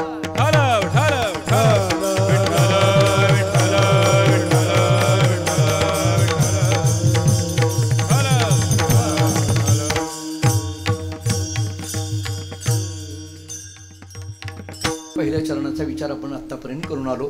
धन्य काळ संत भेटी पायी मिठी पडली तो संतांच्या पायाला मिठी मारली. काय झालं महाराज सांगता संदेहाची सुटली गाठी झालो कोटी शीतळ. संदेहाची गाठी सुटली. हे गाठी गाठी म्हणजे तरी नेमकं काय हो? गाठी म्हणायचं तरी नेमकं कशाला? उपनिषदाने फार गोड चिंतन केलंय. उपनिषद असं सांगता आम्हाला चिताची गाठ असते. ऐका, प्रारब्धाची गाठ असते, 3 गुणांची गाठ असते, विकल्पाची गाठ असते, विकाराची गाठ असते, संशयाची गाठ असते. जाऊ द्या, आपल्याला माहीत असलेली सांगतो. लग्नाची हे माहीत असलेली म्हणून सांगितलं, बाकीच्या असो नाही तर नसो. अहो याच्यापेक्षा एक आणखीन गाठ आहे. आता तुमच्याकडे नसेल पण आमच्याकडे एक मनुष्य काही गप बसलेला असायचा. मी म्हटलं का हो ते शांत आहेत का? नाही म्हटले आतल्या गाठीच आहे. आता ते मला असं वाटायला लागलं एखाद्या डॉक्टरला लाख रुपये द्यावे आतली गाठ शोधून काढावी. ते कॅन्सरच्या गाठीपेक्षा भयानक आहे ही गाठ आतल्या गाठीचं. पण महाराज सांगतात सगळ्या गाठी निघाल्या तुका म्हणे सोडिल्या गाठी. दिली मिठी पायाशी संदेहाची सुटली गाठी. ज्या संशयाची गाठी सुटली असं म्हणता तो संशय म्हणजे तरी काय? तत्वज्ञानाने विचार असा केलाय, एका विशेषामध्ये विरुद्ध 2 विशेषणाचं ज्ञान होणं याला म्हणायचं संशय. याच्याकरता तत्वज्ञानातून काही भाषा अशी वापरली जाते, प्रमाण संशय, प्रमेय संशय, आत्मविषयक संशय, अनात्मविषयक संशय, तत्पदार्थ विषयक संशय, त्वम पदार्थ विषयक संशय, द्विकोटिक संशय, चतुष्कोटिक संशय, स्थानोर्वा पुरुषोर्वा, स्थानूर्नवा पुरुषोर्नवा. या अभंगाच्या संबंधाने 3 संशय मांडावेशी वाटतात. सगळा विस्तार करण्यात वेळ घेत नाही, पण 3 संशय आणि 3 संशयाला 3 महाराजांची प्रमाणं एवढी देतो. ऐका, पहिला संशय असा आहे, जीव परमात्म्याहून भिन्न आहे का अभिन्न आहे? 1. दुसरा संशय असा आहे, परमात्मा सगुण आहे का निर्गुण आहे? 2. आणि तिसरा संशय असा आहे, जगत सत आहे का असत आहे? 3. आता तिन्ही करता 3 प्रमाणानं उत्तर कशी दिली सांगतो. जीव परमात्म्याहून भिन्न आहे का अभिन्न आहे? तुकाराम महाराज सांगतात, तुका म्हणे कैची कीव कोठे जीव निराळा. संपला हा संशय, संपला. परमात्मा सगुण आहे का निर्गुण आहे? ज्ञानोबा सांगतात, तुझं सगुण म्हणू की निर्गुण आहे? सगुण निर्गुण एकू गोविंदू रे. किंवा तुकाराम महाराज सांगतात, सगुण निर्गुणाचा ठाव विटे पाव धरियले, जाने जाने जैसे द्यावे तैसे व्हावे कृपाळे. सगुण निर्गुणाचा ठाव विटे पाव धरियले.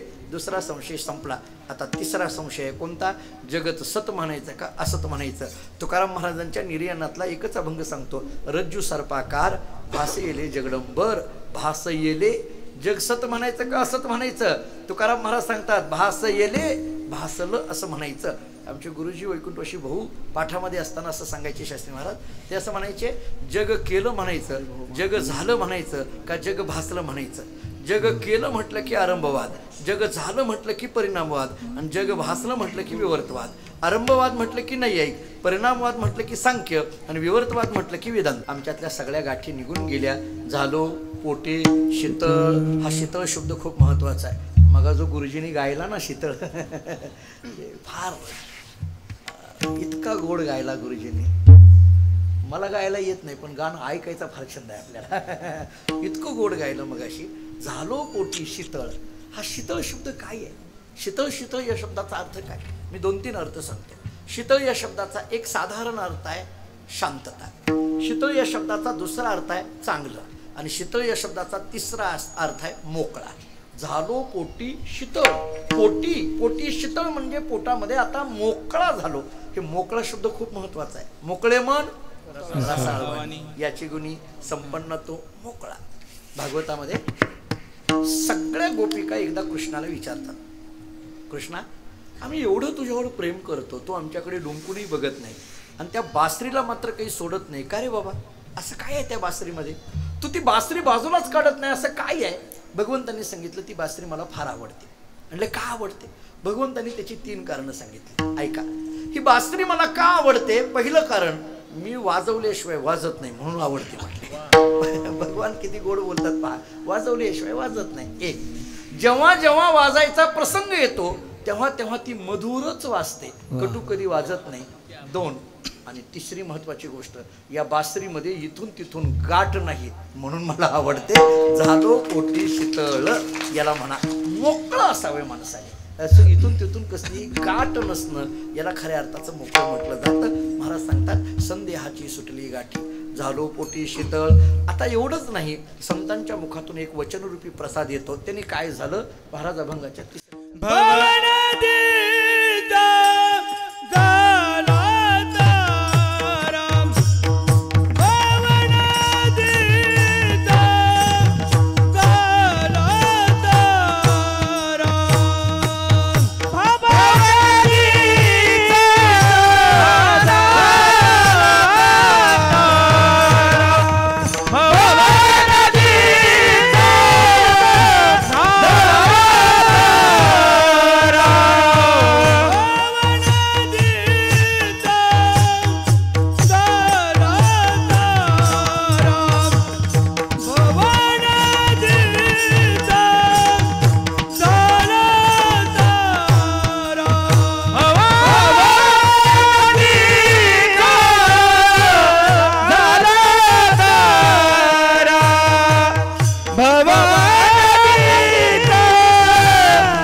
अभंगाच्या 3ऱ्या चरणातले शब्द असे आहेत, भव नदीचा झाला तारा. तारा या शब्दाचा अर्थ आहे तरुण जाणं. काय तरुण जाणं? नदी तरुण जाणं. कोणती नदी तरुण जाणं? भव नदी तरुण जाणं. हे नदी आणि भव हे शब्द एकत्रित कसे येतात? भव या शब्दाचा अर्थ संसार. संसाराला महाराजांनी उपमा कशाची दिली? नदीची. ऐका, महाराज सांगतात जसं नदी तरुण जातोय तसा हा संसार संतांच्या मुखातल्या वचनरूपी प्रसादाने आम्ही तरुण गेलो. माझा प्रश्न असा आहे, संसाराला महाराज नदी का म्हणतात? असं काय दोघात विशेष आहे? असं आहे, उपमा देताना काहीतरी सादृश्यता लागते. उपमा देण्याकरता काय लागते? सादृश्यता. सादृश्यतेशिवाय उपमा नावाचा अलंकार सिद्धच होत. काहीतरी सादृश्यता पाहिजे. संसारामध्ये आणि नदीमध्ये काय सादृश्यता आहे, म्हणजे साम्यता काय आहे सांगतो. 1-2 सादृश्यता साम्यता सांगतो, ऐका. संसाराला नदी का म्हणायचं? माझा प्रश्न एवढा आहे, कारण अभंगाच्या 3ऱ्या चरणात शब्द आहे भव नदी. भव म्हणजे संसार. माझं पहिलं उत्तर असं आहे, नदी कोणाकरताही प्रवाहित व्हायचं थांबत नाही, तसा संसार कोणाकरताही थांबत नाही, म्हणून भव नदी. पटतं का? बघ, नदी थांबते का कोणाकरता? बरं, तसा संसार कोणाकरता थांबलाय का? आमच्यामुळे आमचा संसार थांबला असं कधी आहे का? जुन्या काळात आमचे वडील, आमच्या वडिलांच्या बरोबर लहानपणी आम्ही जायचो फडावरची परंपरेतली गावं. मग त्यात गेलो मग ते आमचे आपले वडील विचारायचे कसं आहे, काय आहे, काय आहे विचारायचे. मग ते एक जण एकाच्या घरी गेलो, तो एक जण मनुष्य आमच्या वडिलांना म्हटला, अहो दादा मी आहे म्हणून सगळं घर आहे, मी आहे म्हणून सगळं चाललंय, ह्या पोरांना माझी किंमत कळत नाही, मी गेल्यावर कळेल. आमच्या वडिलांनी सांगितलं तू जाऊन बघ. लोकांना विनाकारण अभिमान आहे हो, काही नाही. आपल्याला वाटतं आपल्यानंतर कसं होईल, आपल्यापेक्षा चांगलं चालतंय, नाही असं नाही, चालत असतं, थांबत नाही कोणाचं. अजामेला पण जामेला बाप मसनात गेला, देखत देखत ना तू पण तोही तैसा झाला. महाराजांचे शब्द आहेत. जशी नदी कोणा करता थांबत नाही तसा संसार कोणा करता थांबत नाही, म्हणून भव नदी एक. आता दुसरं, नदी दुथडी वाहत असते, नदी म्हटलं की दुथडी आली, तसा संसार सुद्धा दुथडी आहे. एक थडी जन्माची आहे, दुसरी थडी मरणाची आहे, म्हणून भव नदी. आता तिसरं, नदी कायम उताराला धावत असते, खालाला धावे पाणी, ज्ञानोबराय बोलतात. तसा संसार कायम अधपतनाकडे धावतोय, म्हणून भव नदी तीन. आता चौथं सांगतो, यमुना सारख्या नदीमध्ये कालियासारखा सर्प आहे, तसा संसारूपी नदीमध्ये काम क्रोधाधिक सर्प आहे, म्हणून भव नदी चार. महाराज सांगतात ही नदी आम्ही तरुण गेलो, म्हणजे भव नदी तरुण गेलो. कशाने? या उत्तरा प्रसादे. या उत्तरा म्हणजे संतांच्या मुखातून आलेल्या वचनाने, वचनाला प्रसाद असा शब्द दिलाय. संतांच्या मुखातून आलेला शब्द हा शब्द नाही आहे, तो प्रसाद आहे. असं बोलणं आहे का नाही? तयाचे 28 शब्द सुखे म्हणून. त्यामुळे संतांच्या मुखातून आलेले शब्द हे सामान्य शब्द नसतात, ते एक प्रसाद असतो. प्रसाद हा शब्द का आला असेल हो, त्याचं एक साधं उत्तर देतो. जे निर्दुष्ट असतं त्याचं नाव प्रसाद असतं, जे निर्दोष असतं त्याचं नाव प्रसाद असतं. संतांच्या मुखातून आलेल्या शब्दांना कसलाही दोष नाही. आपल्या शब्दांना एखाद्या वेळेस दोष असेल, ऐका, आपल्या जरा थोडं गमतीने आणि स्पष्ट बोलतो. तुकाराम महाराजांच्या मुखातून आलेला अपशब्द सुद्धा प्रसाद आहे, आणि आमच्या मुखातून आलेला गोड शब्द सुद्धा दोषयुक्त आहे. बऱ्याचदा आपण जे गोड बोलतो ते आपलं गोडच असतं असं नाही. सुभाषितकारांनी एके ठिकाणी सुभाषित असं सांगितलंय, मुखम पद्मदलाकारम वाणी चंदन शीतलम हृदयम क्रोध संयुक्तम धूर्त एव लक्षणम. सुभाषितकार सांगतात मुखम पद्मदलाकारम, काही काहीचे मुख अगदी कमळाप्रमाणे असतात.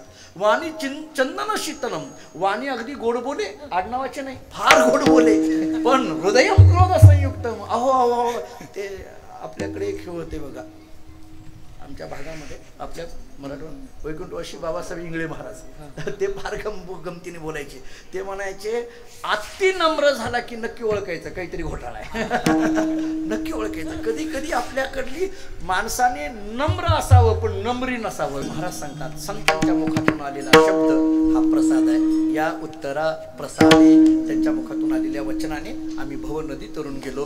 आणि सरते शेवटी महाराज सांगतात, तुकोबाराय सांगतात, भव नदी तरुण गेल्यामुळे आता दुःख राहिलं नाही, आणि दुःख राहिलं नाही म्हणजे आमच्या जीवनात मांगल्य आलं. आता आमच्या जीवनात आलेलं जे मांगल्य आहे ते कुणी दिलं? अभंगानं. तुका म्हणे मंगळाता, तुका म्हणे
दाता याहुनी, हे आता म्हणजे कधी?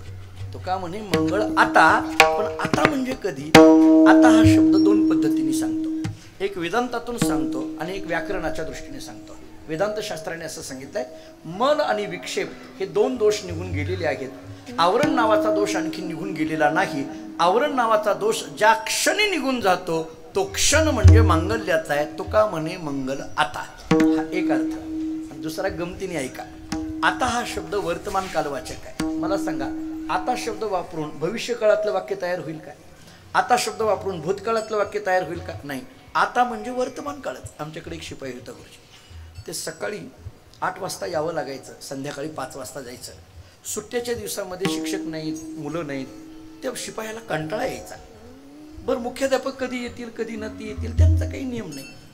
हा दिवसभर बसून वैतकून जायचा. एके दिवशी त्यानं 8 वाजता आला, ऑफिस झाडून काढलं, 9 वाजताच ऑफिसला कुलूप लावलं आणि दरवाजावर खडून लिहिलं, आत्ताच गेलो. कळालं का? बघा, मला सांगा, मुख्याध्यापक 10 वाजता आले तर काय वाजतील? 2 वाजता आले तर? 2 दिवसांनी आले तर? कळालं का? आता नाही, आता तरी कळालं का? आता तुका म्हणे मंगळ आता. महाराज सांगतात मंगळ आता. कोण दाता याहुनी? शेवटच्या चरणातल्या उत्तरार्धामध्ये महाराजांनी एक प्रश्न उपस्थित केलाय, कोण दाता याहुनी? याहुनी दाता कोण? याचा अन्वय करताना असा करा, याहुनी दाता कोण? यांच्याशिवाय कोण दाता आहे असा अर्थ झाला. आता यांच्याशिवाय म्हणजे कोणाशिवाय? याहुनी म्हणजे यांच्याशिवाय म्हणजे कोणाशिवाय? मला वाटतं 3 शब्द समोर घ्या, एक देव, एक जीव आणि एक संत. जीवही दाता आहे, देवही दाता आहे आणि संतही दाते आहेत. माझं पुन्हा एकदा ऐका, जीवही दाता आहे, देवही दाता आहे आणि संतही दाते आहेत. पण याच्यामध्ये याहुनी म्हणजे संताहुनी कोण दाता असं का म्हणत असतील त्याचं कारण सांगतो. जीव दाता म्हटला जातो, देव दाता म्हटला जातो आणि संतही दाते म्हटले जातात, पण फरक आहे. काहीतरी घेण्याच्या अपेक्षेने देतो त्याला जीव म्हणा, काहीतरी अगोदरच घेतो आणि मग देतो त्याला देव म्हणा, आणि काहीही न घेता जे देत राहतात त्यांना संत म्हणा. कळालं का? पहा, संत उदार उदार भरले आनंद भांडार. काहीतरी घेण्याच्या अपेक्षेने आपण एखाद्याला 100 रुपये दिले, आपली अपेक्षा असते यानं आपल्याला काहीतरी द्यावं. मी याला 100 दिले ना, यानं मला काहीतरी द्यावं, काहीतरी द्यावं. नाही काही देता आलं, मतदान द्यावं, घे 100. म्हणजे तुमच्याकडे जे रेट असेल ते असेल, मला काही घेणं देणं नाही त्याच्या, पण आपलं देणं काहीतरी घेण्याच्या अपेक्षेने आहे. भगवान तसा नाही महाराज, घेसी तेव्हा देसी ऐसा असशी तू उदार. नाही हो, सुदाम देवाला सोन्याचं गाव दिलं पण मुष्टीभर पोह्यासाठी, हे विसरून जमत नाही. संत मात्र काहीही न घेता देत राहतात, म्हणून याहुनी दाता. एक दुसरा अर्थ सांगतो, भगवंताच्या पदरामध्ये सुद्धा काहीतरी दान करण्याचं सामर्थ्य केवळ संतांमध्ये आहे, म्हणून याहुनी दाता कोण? कोण दाता याहुनी? वामन अवताराची बळीराजाची कथा माहिती आहे. मी ज्या परंपरेत आहे, मानकोजी बोधले महाराज, अनेक वेळेला आपण ऐकले माझ्याकडे, जगद्गुरु तुकाराम महाराजांच्या समकालीन पांडुरंगाने बोध केला म्हणून बोधले आडनाव पडलं. आमच्याकडे अनेकदा मी सांगितलं की आमच्या धामण गावामध्ये, म्हणजे बार्शी तालुक्यातलं धामण गाव, सोलापूर जिल्ह्यामध्ये बार्शी तालुक्यामध्ये धामण गावामध्ये तुकाराम महाराजांच्या हस्ते मानकोजी महाराजांनी पांडुरंगाची मूर्ती स्थापना केलेली आहे. इतका जवळचा इतिहास तुकोबाऱ्यांचा आणि मानकोजी महाराजांचा. मानकोजी महाराज दानशूर होते, कधी कुणाला नाही म्हणायचं नाही, कोणी आलं तर द्यायचं. पांडुरंगाला वाटलं एकदा यांची परीक्षा घ्यावी, म्हणून पांडुरंगाने एका फकीराचं रूप धारण केलं आणि मानकोजी बोधले महाराजांच्या दारामध्ये सकाळच्या वेळेला हजर राहिला. भिक्षाम देही म्हटल्याबरोबर त्यांची एक भागीरथी नावाची सून बाहेर आली आणि तिनं काही गहू ज्वारी तांदूळ घेतलं आणि त्या फकीराला देऊ लागली. त्या फकीरांनी सांगितलं, भागीरथी मला गहू ज्वारी तांदूळ असलं काही नको आहे, मला जे मागायचे ते फार वेगळं आहे, तू तुझ्या सासऱ्याला म्हणजे मानकोजी बोधले महाराजांना बाहेर पाठव. ते आतमध्ये गेली. बाबा, कुणीतरी एक फकीर आलाय, माझ्याकडून काही घेत नाहीये, तुम्हाला बोलवतोय. महाराज बाहेर आले. महाराजांनी विचारलं, बोला फकीर बाबा, काय पाहिजे? फकीरांनी सांगितलं, मानकोजी महाराज मी जे मागेल ते नक्की द्याल? हो म्हणले, नक्की देतो. मग नीट ऐका, मी फकीर आहे, मला एका जागेवर थांबता येत नाही, पण माझं वय झाल्यामुळे माझी सेवा मला करणं होत नाही. मला तुमच्याकडे असं मागायचं आहे, तुमची जी भागीरथी नावाची सून आहे ना, ती सूनच मला माझ्या सेवेकरता दान करून टाका. सुनेला कुठं दान करत असतात का? सुनेला दान करा असं म्हणत असतात का? महाराजांच्या अंगावर काटा उभारला. महाराजांनी सांगितलं, अरे बाबा असं कसं काय मागता? फकीरांनी सांगितलं, महाराज तुम्ही देतो म्हटला होता, द्यावं लागेल. मानकोजी बोधले महाराज आज जातात, आपल्या बायकोला म्हणजे ममताईला सगळा विषय सांगतात. दोघे एकमेकाच्या गळ्यात पडून रडायला लागले. सुनेला कसं दान करावं? महाराजांचा मुलगा यमाजी तिथं आला. जो भागीरथीचा पती होता. यमाजीने विचारलं, बाबा कोणीतरी दारात याचक आलाय, त्याला काय पाहिजे ते द्या ना. तुम्ही काय झालं रडायला, काय झालं? मानकोजी महाराजांनी सांगितलं, यमाजी तो काय मागतोय माहिती आहे? तो तुझ्या बायकोला म्हणजे माझ्या भागीरथी नावाच्या सुनीला दान करा असं म्हणतोय. कसं होई म्हणू? यमाजी 2 मिनिटं शांत झाले आणि यमाजींनी सांगितलं, बाबा या घरातल्या प्रत्येक वस्तूवर तुमचा अधिकार आहे. कोणती वस्तू दान करायची आणि कोणती वस्तू दान करायची नाही हे सांगण्याचा अधिकार आम्हा मुलांचा नाही. आम्हाला फक्त एक कळतं, आपल्या दारातून रिकाम्या हाताने कोणी जाऊ नये. मुलाचा आणि वडिलाचा संवाद काय असतो याच्याकरता संत चरित्र वाचा. मानकोजी महाराजांना एका बाजूने आनंद होता, माझा मुलगा माझ्या शब्दाच्या बाहेर नाही, पण एका बाजूला वाईट वाटत होतं, भागीरथीला कसं दान करावं. जिच्या संबंधाने विषय चाललाय ती भागीरथी एका कोपऱ्यात रडत होती. मानकोजी बोधले महाराजांनी तिला जवळ घेतलं, त्या सून असलेल्या भागीरथीच्या डोक्यावरून हात फिरवला आणि भागीरथीला विचारलं, भागीरथी तू सांग, तुला दान करू का न करू? तो फकीर तुला दान करा असं म्हणतोय, काय करू? भागीरथी रडत होती, पण रडता रडता हसायला लागली. मानकोजी बोधले महाराजांनी विचारलं, भागीरथी तुझं रडणं ठीक आहे, हसाय का लागली? भागीरथीने सांगितलं, बाबा आज मला आनंदही होतोय आणि आज मला दुःखही होत आहे. मानकोजी बोधले महाराजांनी विचारलं, तुला आनंद कशाचा आहे? भागीरथीने सांगितलं, बाबा तुमच्यासारख्या सत्पुरुषाच्या घरामध्ये सून म्हणून आलेल्या दिवसापासून मला असं वाटायचं मी तुमच्या कुठेतरी उपयोगाला पडावी, कुठेतरी उपयोगाला पडावी. आज कमीत कमी तुमच्याकडून दान करण्याच्या तरी मी उपयोगी पडते आहे, याचा मला आनंद आहे. कुठंतरी उपयोगी पडते आहे, या देहाचा या घरामध्ये काहीतरी उपयोग होतोय याचा मला आनंद आहे. पण दुःख याचं आहे, राहिलेल्या आयुष्यामध्ये तुमच्या चरणाची सेवा करायला मिळत नाही, याचं मात्र दुःख आहे. तिघच्या तिघ एकमेकाच्या गळ्यात पडून रडायला लागले. जड अंतःकरणाने मानकोजी बोधले महाराजांनी भागीरथीचा हात घेतला आणि त्या फकीराला म्हणजे पांडुरंगाला देऊन टाकला. सुन केली दान भागीरथी. तो फकीर त्या भागीरथीला घेऊन निघाला. जवळ एक राजुळे नावाचं जंगल आहे, तिथं दृश्य अदृश्याचा खेळ सुरू झाला. कधी दिसायचं कधी दिसायचं नाही. भागीरथीला कळेना, आपल्या सासऱ्याने आपल्याला या फकीराला सेवेकरता दान करून टाकलंय आणि हा फकीर एकदमच गुप्त होतो. पाय पकडले आणि विचारलं, फकीर बाबा असं का करता? कधी दिसता कधी न दिसता असं का? मला दान केले तुमच्या सेवेकरता आणि तुम्ही असं का गुप्त होता? फकीरांनी हसायला सुरुवात केली आणि सांगितलं, भागीरथी मला खरं तर तुझी गरज नाही, मी तुझ्या सासऱ्याची परीक्षा बघायला आलो होतो, तुझा माघारी आता म्हटले. भागीरथीने सांगितलं, असं होत नाही. एकदा दान केलेली वस्तू माघारी घेतली की धर्मशास्त्र त्याला चोरी म्हणताय. माझ्या सासऱ्यावर असा चोरीचा आळ येऊ देणार नाही. जगले तर मी तुमच्याच पायाजवळ आणि मेले तर मी तुमच्याच पायाजवळ. हा भागीरथीचा निश्चय ऐकल्याबरोबर फकीरांनी फकीराचा वेश सोडला. सुंदर ते ध्यान उभे विटीवर असा पांडुरंग परमात्मा प्रगट झाला. डोळे भरून भागीरथीने त्या पांडुरंगाला पाहिलं. डोळ्यातून अश्रू यायला लागले आणि मग भागीरथीच्या लक्षात आलं, माझ्या सासऱ्याने मला या फकीराला का दान केलं? कारण या फकीरातला पांडुरंग दाखवायचा होता, म्हणूनच मला दान केलं. कोण दाता या होत्या. ज्ञानेश्वर माऊली ज्ञानेश्वर माऊली माऊली ज्ञानेश्वर माऊली माऊली ज्ञानेश्वर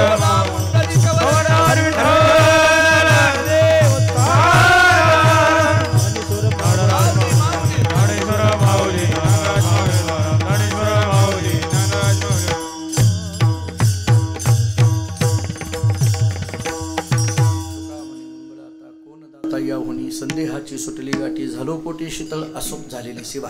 पांडुरंगाच्या चरणी, ज्ञानेश्वर महाराज तुकाराम महाराजांच्या चरणी, मी ज्या परंपरेत आहे त्या मानकोजी बोधले महाराजांच्या चरणी आणि आपल्या सर्वांच्या चरणी ही सेवा समर्पित करतो. भोईरवाडीमध्ये हा उत्सव या ठिकाणी संपन्न होतो आहे.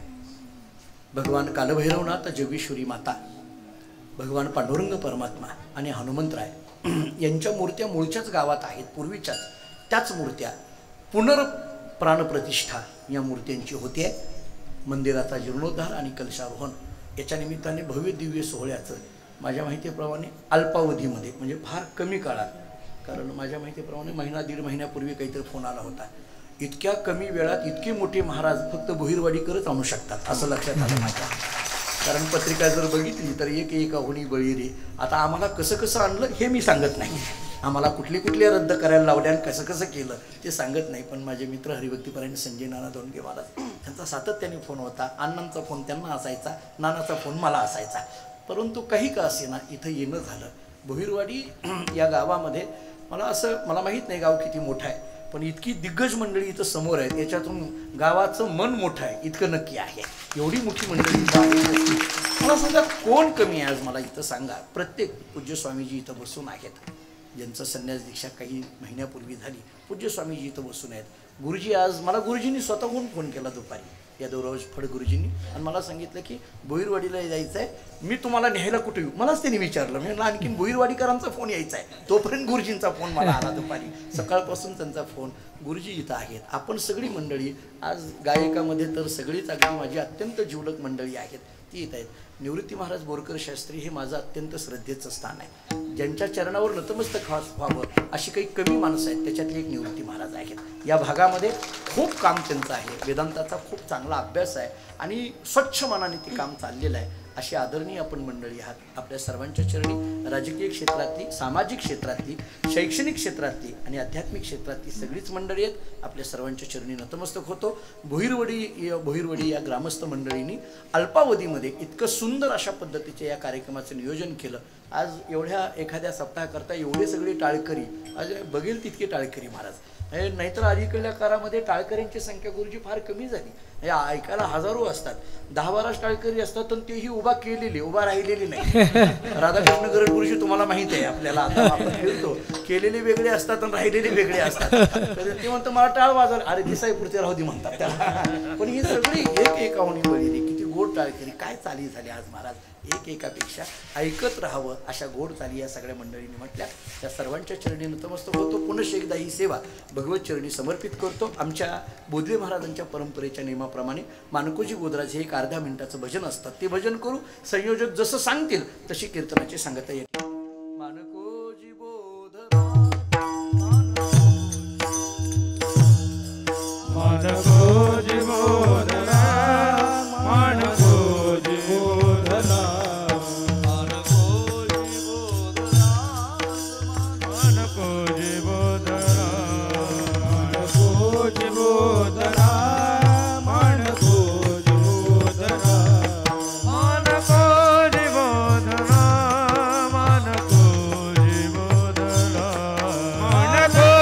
बोधरा, मानकोजी बोधरा, मानकोजी बोधरा, मानकोजी बोधरा, मानकोजी बोधरा, मानकोजी बोधरा, मानकोजी बोधरा, मानकोजी बोधरा, मानकोजी बोधरा,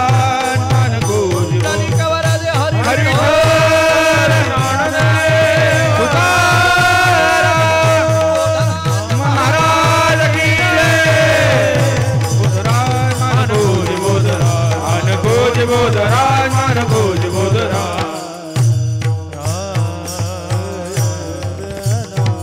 हरि शेवटची चाल म्हणण्यासाठी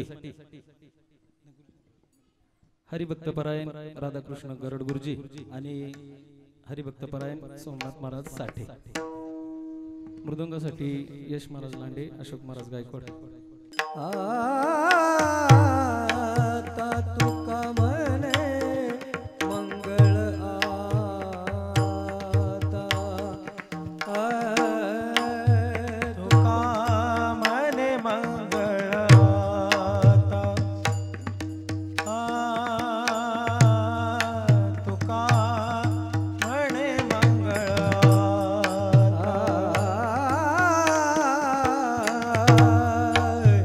तुका म्हणे मंगळ आता, मंगळ आता, तुका म्हणे मंगळ आता,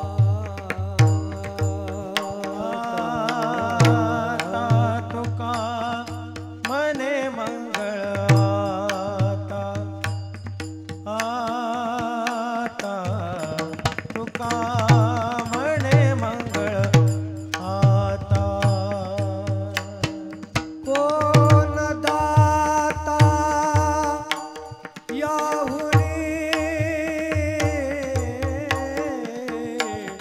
कोण दाता याहुनी राव, संदेहाची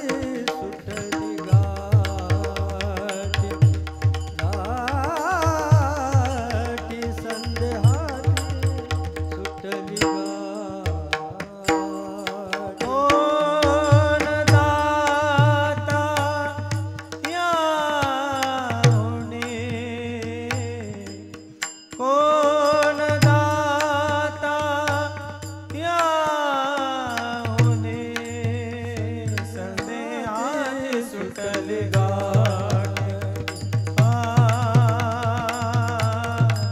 संदेहाची सुटली गाठी झालो पोटी शीतळ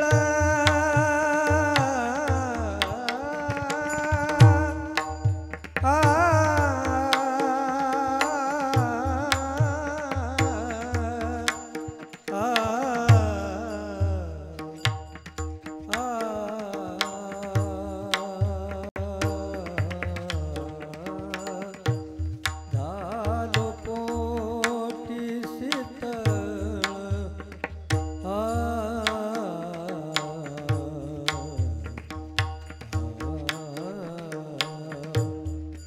झालो पोटी शीतळ झालो पोटी शीतळ शीतळ शीतळ शीतळ झालो पोटी झालो पोटी शीतळ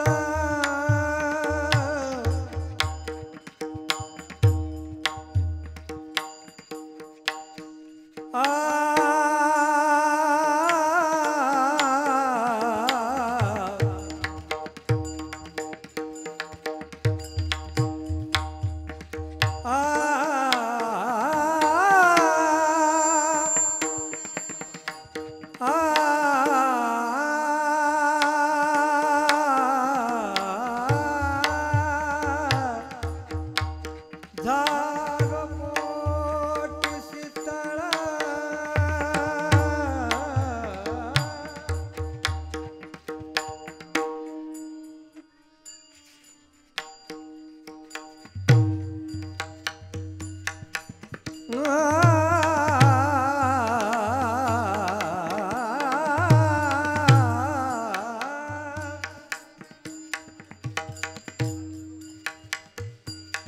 झालो पोटी झालो पोटी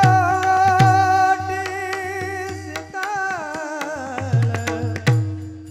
झालो पोटी शीतळ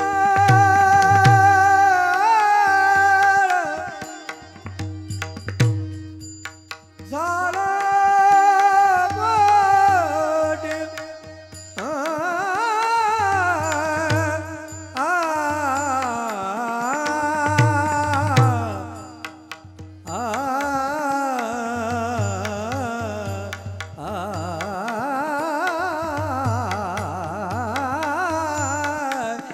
झालो पोटी शीतळ शीतळ शीतळ झालो पोटी शीतळ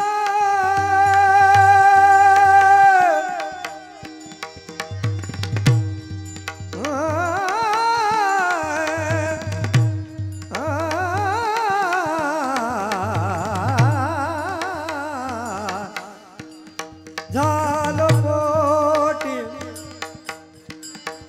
झालो पोटी शीतळ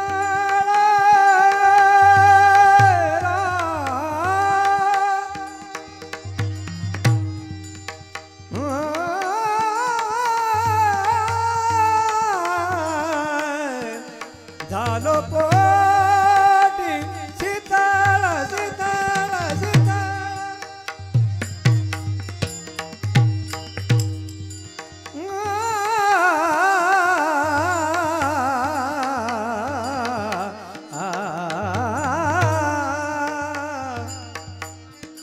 झालो पोटी शीतळ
बोलिलेले कुरे वेडे वाकुडे उतरे करा क्षमा अपराध महाराज तुम्ही नाही उच्चारला अधिकार व्यापुला करा क्षमा अपराध महाराज तुम्ही सिद्ध म्हणे ज्ञानेश्वरा रागा पाया पैकी करा करा क्षमा अपराध महाराज तुम्ही सिद्ध ज्ञानदेव तुकारा ज्ञानदेव तुकारा ज्ञानदेव तुकारा ज्ञानदेव तुकारा ज्ञानदेव तुकारा ज्ञानदेव तुकारा तुकाराम तुकाराम तुकाराम तुकाराम तुकाराम तुकाराम तुकाराम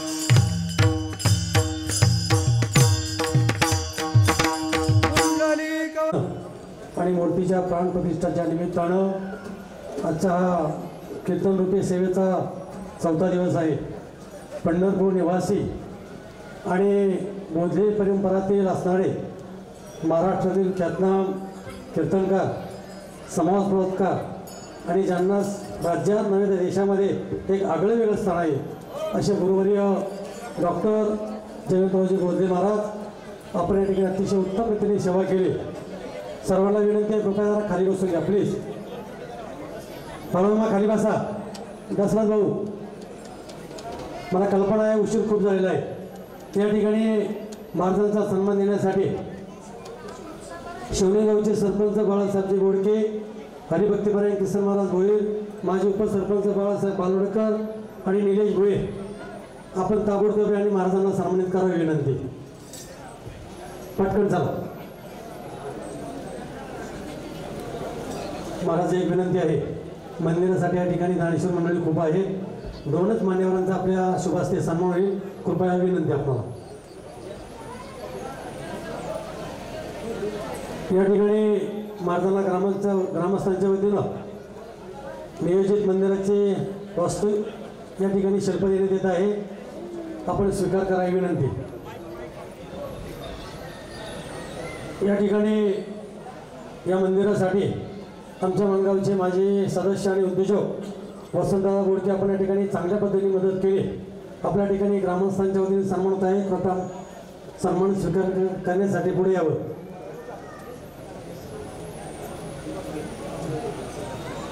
आजच्या या कार्यक्रमाच्या निमित्तानं बोधले महाराज आम्ही भाग्यवान आहोत.